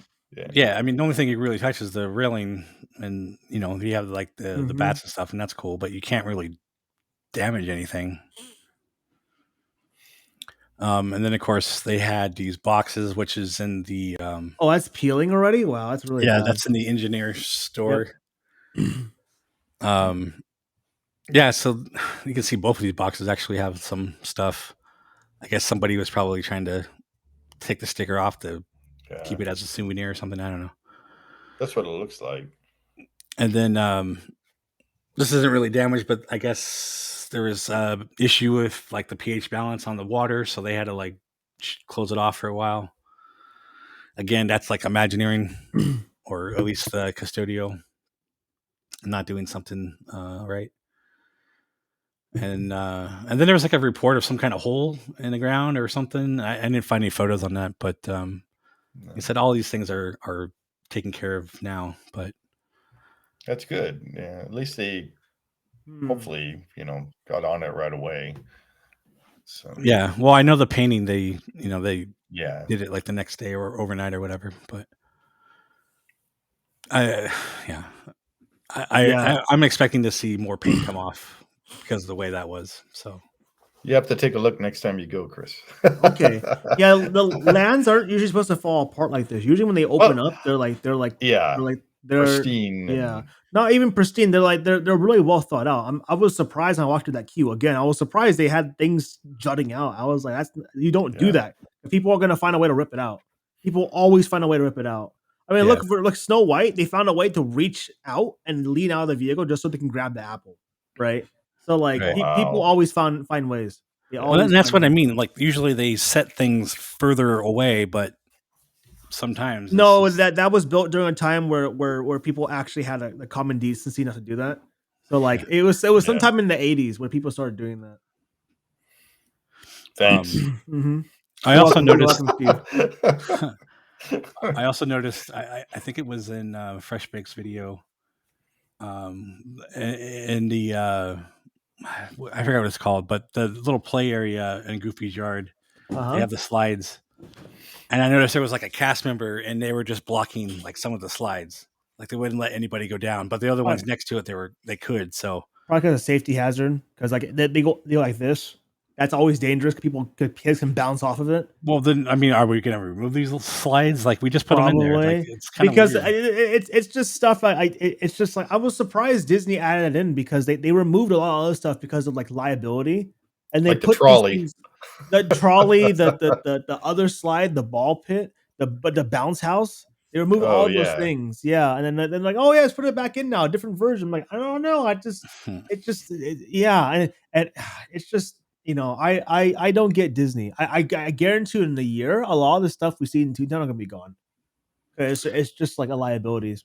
Yeah, and that's funny too because the like splash pad where the fountains are supposed to come up and shoot in front of Donald's boat, they haven't turned that on. At least I haven't seen it yet.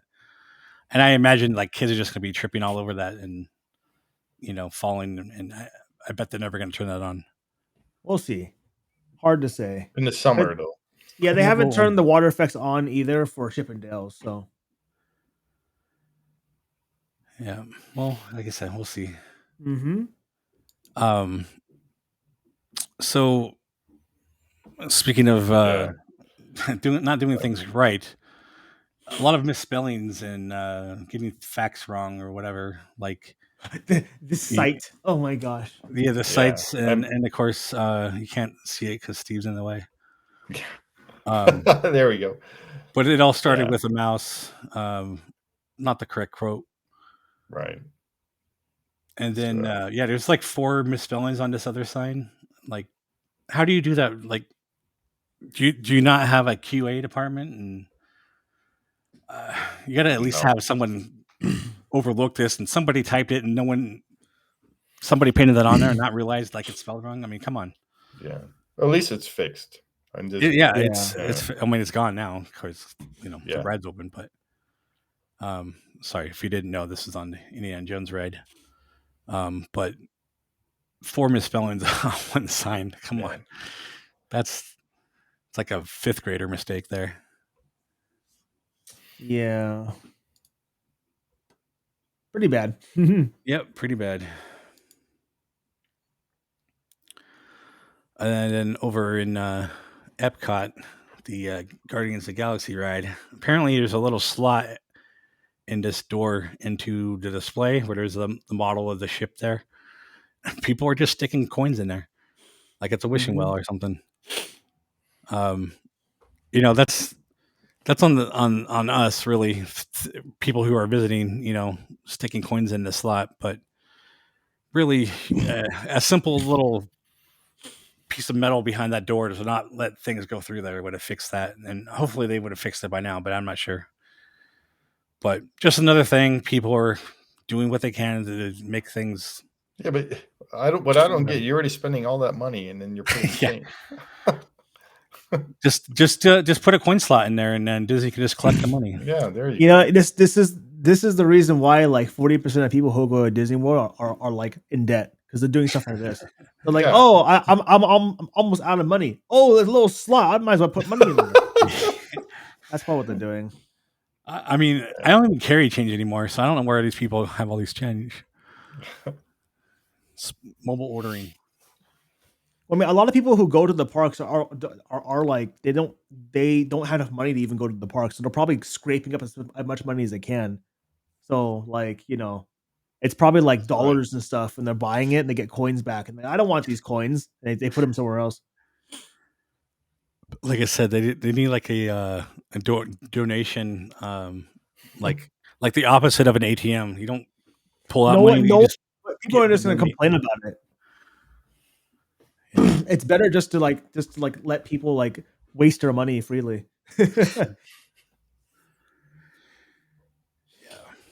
Mm-hmm. All right, so then we have some refurbs happening, which technically right now till the 13th, Big Thunder Mountain is down. Supposedly the 13th anyway. I'm not sure if that's changed, but and then the Matterhorn is supposed to be going down on the 17th, and there was no reopening date announced.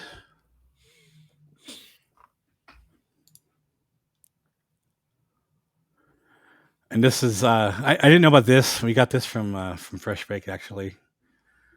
Did you know what this place is called? I don't know what it's called, but I know it's a chimichanga stand. Yeah, it's called Ship to Shore. I didn't even know it had a name. I never knew. I knew it as McDonald's back in. McDonald's was further on down. It was but it was in that same. Mm-hmm. It's in the same area, kind of. Yeah. But yeah, you get the chimichangas and is it corn dogs and stuff, or no? What else did they have there? I forgot. It's turkey. Legs. Turkey legs. That's what it was. Turkey legs, cucumbers. I think drinks. Yeah, they have stuff on ice, basically. Ices. Yeah, the drinks. Yeah. But yeah, I didn't even know this thing had a name. But I'm guessing all of the little stands and little rolling carts and stuff have names, I guess. It's like cart number 5, cart 6. Yeah. And I don't know what's going on with the Silly Symphony swings. Oh, it's maintenance. Yeah, but like the whole thing's gone. Yeah, it's a carnival ride. It is no other way to maintain it without taking it down. Yeah, it's the maintenance. whole thing. Yeah, it's just maintenance. It's designed to be a non-permanent. It's a non-permanent carnival ride that's built to be permanent. So literally, usually when they're transporting it, they maintain it. So they have to take it apart to maintain it. Have you ever been on it? Yeah, of course. I don't even know how popular it is, but it just seems like a waste of space. I mean, what else can you put there? I mean, not many people go on it unless like the whole park is full. That's kind of what it is. It's like kind of like the ride that's kind of there. Yeah. No, I get it, but for me, it's I don't know. It might like one of the chain links will break, and then there goes fly off into that 2 feet of water next to it. Yeah. Oh, I know that water there is like 8-9 feet deep at that point. Yeah, it's really deep. Yeah, I was kind of kidding, but you know. Do you remember when it was all red, Chris? Yeah, I remember that when it was rusting because it was because the watercolor was falling apart, and then and it turned the whole all red. It turned the whole lagoon red. Yeah, it was like California was bleeding or something. Yeah. Yes. Mm-hmm. There's the treehouse. The treehouse. Adventureland treehouse. Because we're hiding the concept art there. Oh, the concept art. So I swear, I've been on, the original treehouse so many times, and Tarzan's treehouse. I do not remember any of this looking like that. The boat. But they're making it how it used to look, or at least before it was Tarzan, I guess. Well, that thing has been there for a while. You can literally see it's rusting. Yeah. They just added that. They added that? Yeah. Really? It's supposed to be part of the boat, I don't know. It wasn't on the original from way back in the way of like the original Swiss Family. So I have no idea. But I don't remember that part at all. So maybe I'm just remembering things wrong. What do you call it? Like Mandela effect. But anyway, you can see in the concept art, it looks like a boat. So it's taking shape, coming along. I think it's supposed to open. Yeah, I was gonna say there's no opening date yet on it, right? Yeah, but some people have speculated like, and this summer or something. But I think that might be a little too soon. But we'll see.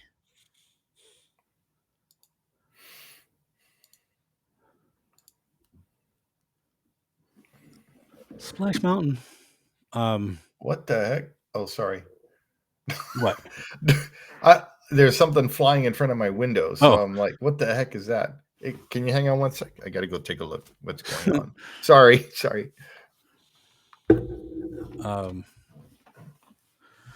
While he's looking down his window, there's no confirmation, of course, but there was speculation that this would be closing on May 7th. That was Orange County Register reported, but then they retract that, and Disney has not confirmed it.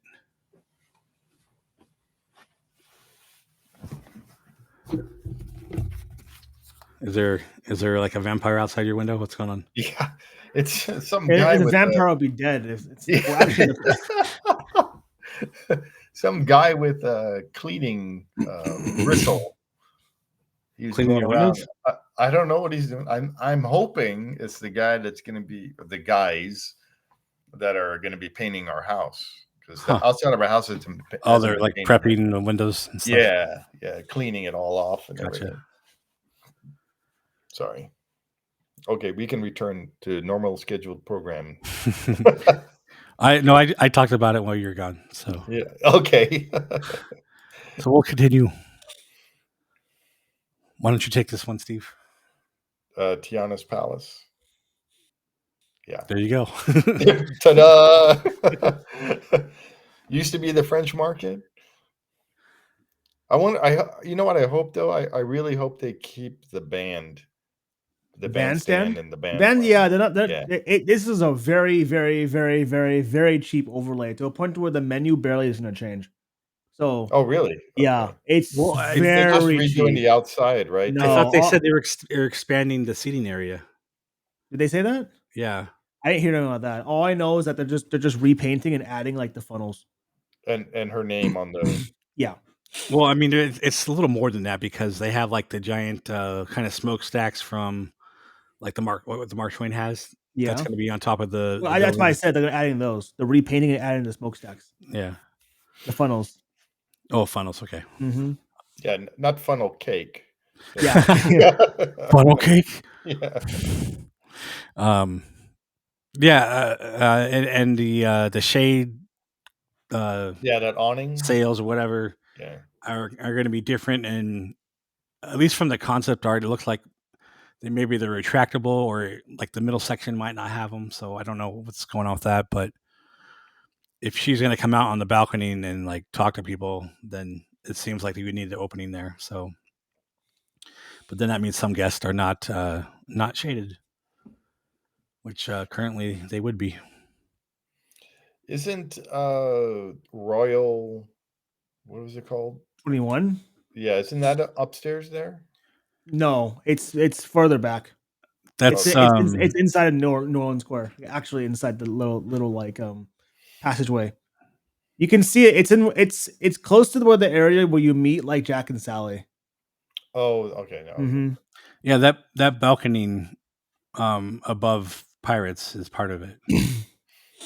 Where they used to, we're going to build like Walt's second apartment or whatever. Yeah, I remember when it was the art gallery. That was I remember that too. Going up there. Used to go up there all the time. Mm-hmm.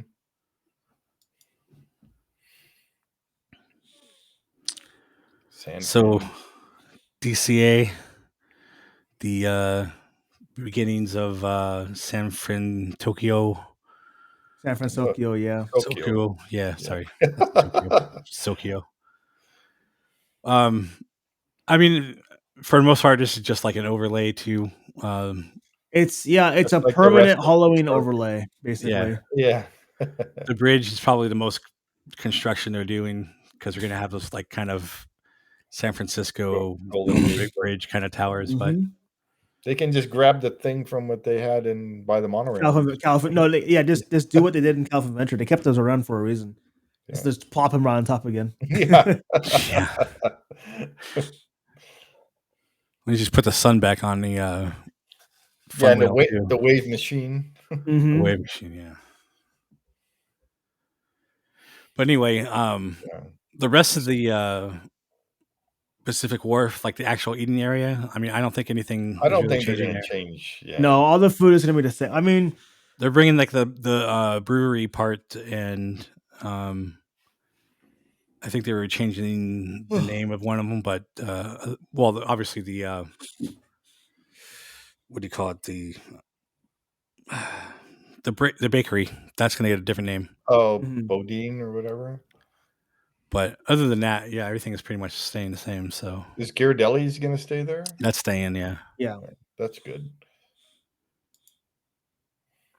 And obviously, there's going to be a Baymax meet and greet in the back. Right.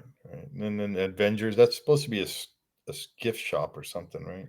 no, it's the character changing room. So No, you can't go in there. But aren't they making a gift shop or something? Are there? Are they? I didn't hear anything about that. Well, that's what people are reporting, is that there's going to be a gift shop. Like it was supposed to be a gift shop anyway.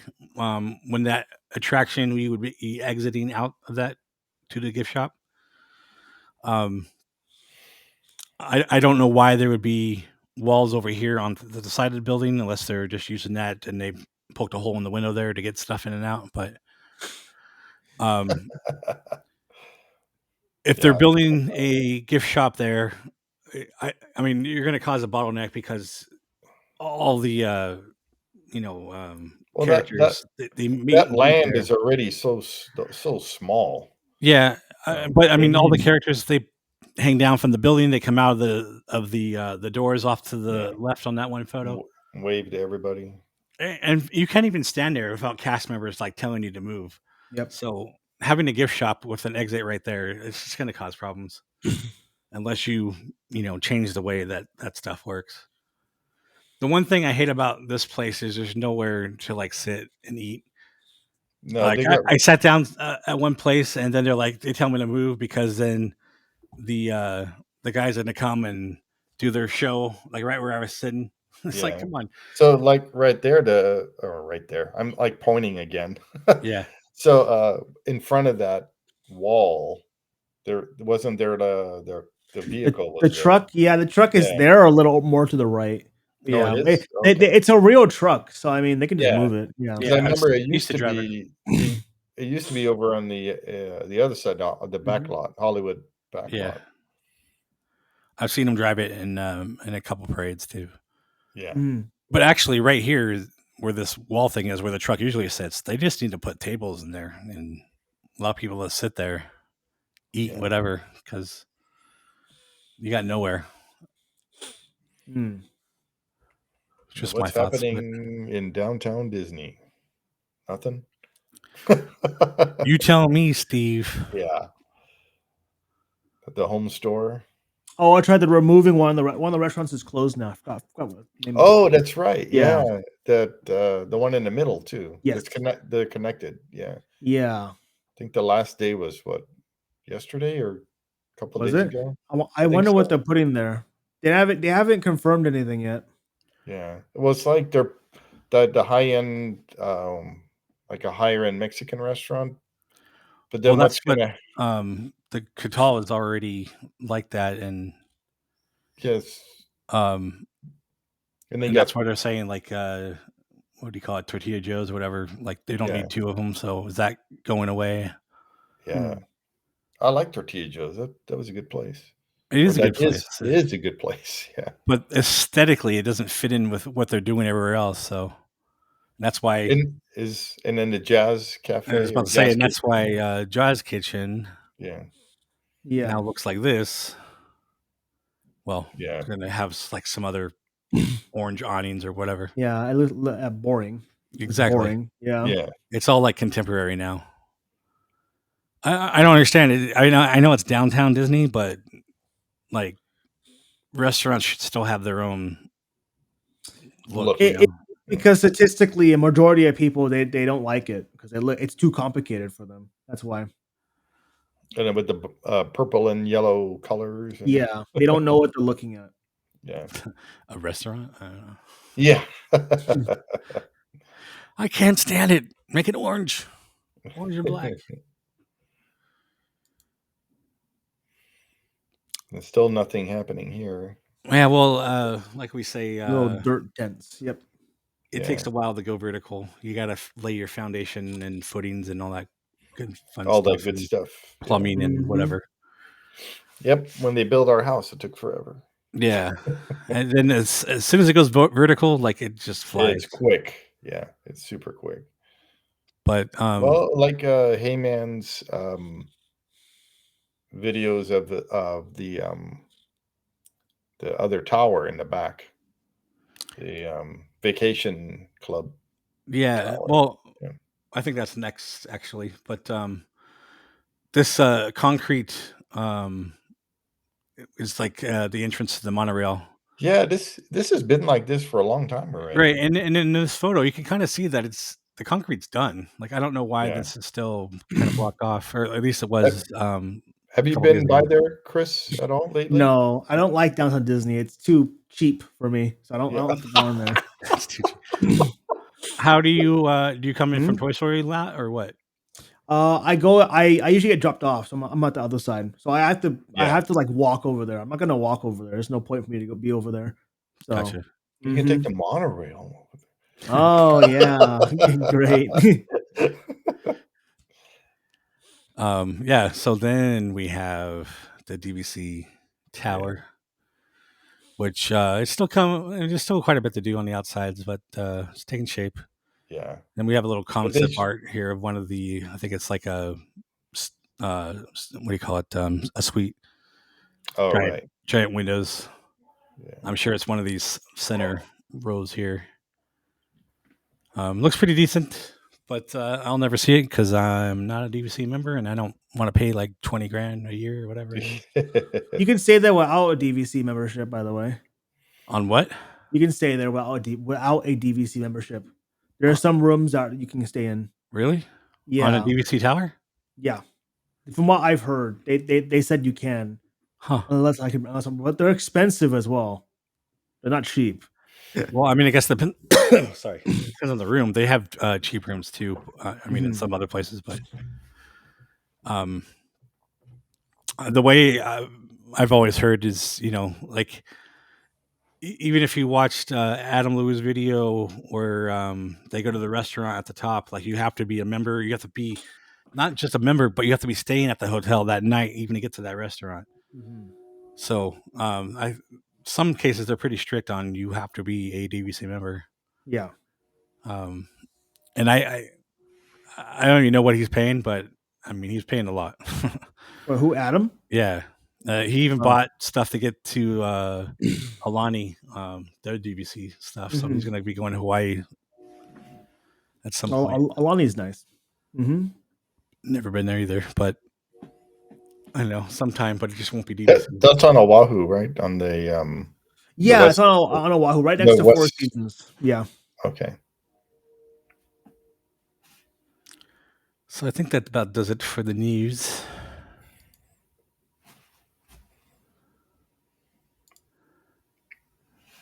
What's next? Okay. That was weird. I stopped sharing it, but it didn't share, or it didn't stop. All right. Well, I guess now we just talked about what we're gonna have next time. Hopefully, we have another guest, someone I've only met a couple times. We became friends right away. We have Marco from the Pizza Planet truck going to be our next guest. And if you don't know that, Pizza Planet truck is in pretty much all the Pixar movies, and he has one of the ones he's made in real life, and he goes to all these different events.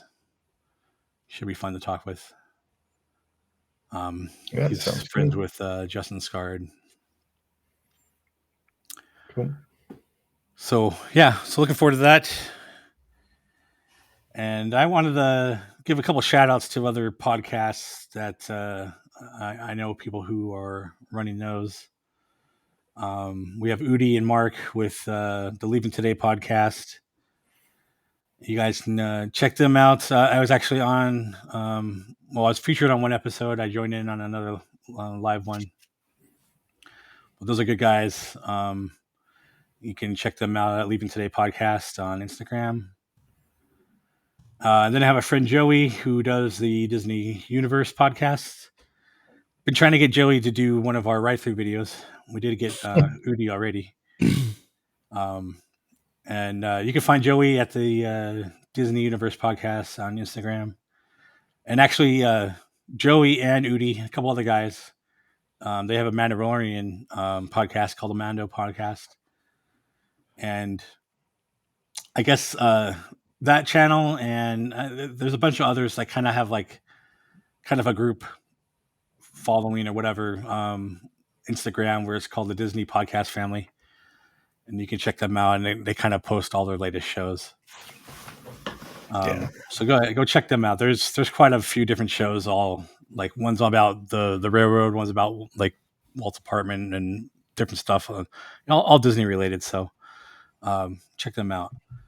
And then finally, we posted about this new podcast that we're doing, and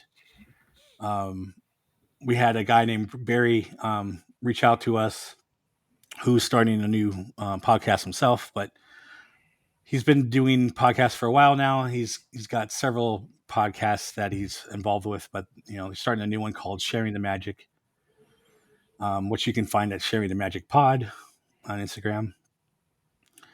They are recording their first episode in May. I forgot what day they said, but check them out. I'm looking forward to seeing or hearing, I guess. I think they do video as well. But yeah, looking forward to that because they have several hosts. They all do kind of different things. Some are producing, some are gathering news. There's co-hosts, and I think Barry's the main host. So I'm just looking forward to seeing how they handle things, and maybe we can learn some things from that. So good luck on that show, guys. And yeah. Hey, I want to say thank you to Larry from Goofy Guide Adventures for giving me some tips on what to do and what not to do. Well, there you go. So and he's with the Podcateers, I believe. Yeah. And he does some long live streams. Yeah. Check him out on YouTube, and some fun stuff. He just did like a 5-hour live stream. Like that's some good service that he's got. So I also wanted to mention, we have LMG Vids here, and we showed his stuff, and check him out on YouTube and Instagram, and then Discord. This video podcast is actually going to be on one of my channels called Signs of Amusement. I can't even talk. Where we do other videos, like we were mentioning, Ride Thru Commentaries, where we pick a Disney ride, or I guess in the future, maybe any ride, and just kind of comment about it, wherever the conversation leads. And like I said, actually led to this podcast at one time. Yeah. And then have an interview series. So it's kind of like a documentary, what do you call it? Like a mockumentary, where I kind of do funny interview. I've only done one so far, but I'm trying to get others lined up. And other stuff where I'll make products or signs. And then I'll talk about like the ride or attraction or whatever that the sign goes with, show me making the signs and talking about it. So that's more to come. I also have my Interactive Realm, which is another channel. And I have more of me just making stuff. And then together with my other friend that we were just mentioning is Hey Man J-Man. Because we're both fat, we started a review, like a food review, and call it Two Fat J's. Those are all on the Signs of Amusement channel. Steve, do you want to talk about your channel? Yeah, there's nothing on it. There's nothing on it. All right, we'll continue. I just do like POV videos, not as good as Kris. So, and then I have, which I need to. I haven't made one in a long time. So, where are we? Is basically where you're located on the ride from above, like in the building, or well, it started when I was on Pirates with Alex and Kris, and Alex, the historian. Yeah, and trying to figure out where are we, and he's like, "Well, we're underneath the Blue Bayou," and I'm like, "What?" He goes, "Yeah." So it started with that, and I thought it was just interesting to know the layout, how the ride or the attraction works, on and where you which are, way, where you are, and up and down and left and right, and actually, what's above you, what's Yeah. like when you're going underneath the train, the Disneyland Railroad. Sorry, I have to cut in here. I do have to go now. It's been like a little over 2 hours, so I do have to go now. Yeah. But, we're basically wrapping up anyway. So okay. Bye. Is there anything you want to mention before you go? Yeah, you gotta so plug in your channel. So LMG Vids. I have 3 different channels. I have LMG Vids. LMG Vids is a channel that focuses on high quality videos and videos and theme parks of experiences all over the world. I also plan to do more Disney content on LMG Vids. If you want to check that out.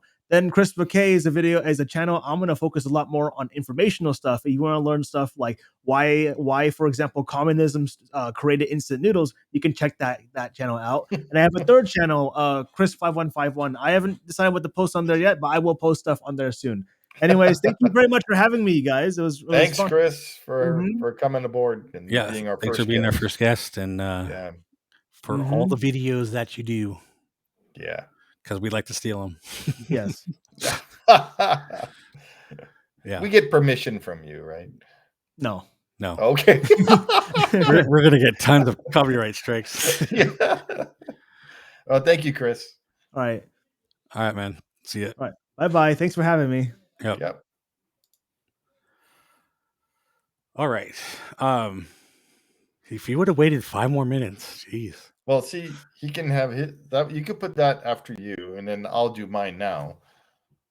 You know what I mean? No, it's fine. I'm not editing stuff. You're not. This is just gonna go. No, it's not. Yeah, it is. All right. Like I said, I was doing the news while you off your seat, and yeah, that's fine. We're just gonna fly, wing it, go by. All right. I mean, unless something like totally messes up or whatever, but for the most part, yeah, we're just non-editing. Well, this has been a lot of fun. So yeah, just want to mention our stuff again. Yeah. So follow us on Discovered Magic Podcast. We also have discoveredmagic.com, which will take you to our Linktree account, where you can find all of the other links, especially one that leads to where you can leave us a voicemail and talk whatever you want to talk about, or give us ideas or comments, whatever you want, and maybe we'll play them on the next shows. So I guess that's about it. Until next time. Yeah. I do have one more thing to play. Okay. End of line. Because you got to have that, right? All right, guys. All right. Thanks. We're off.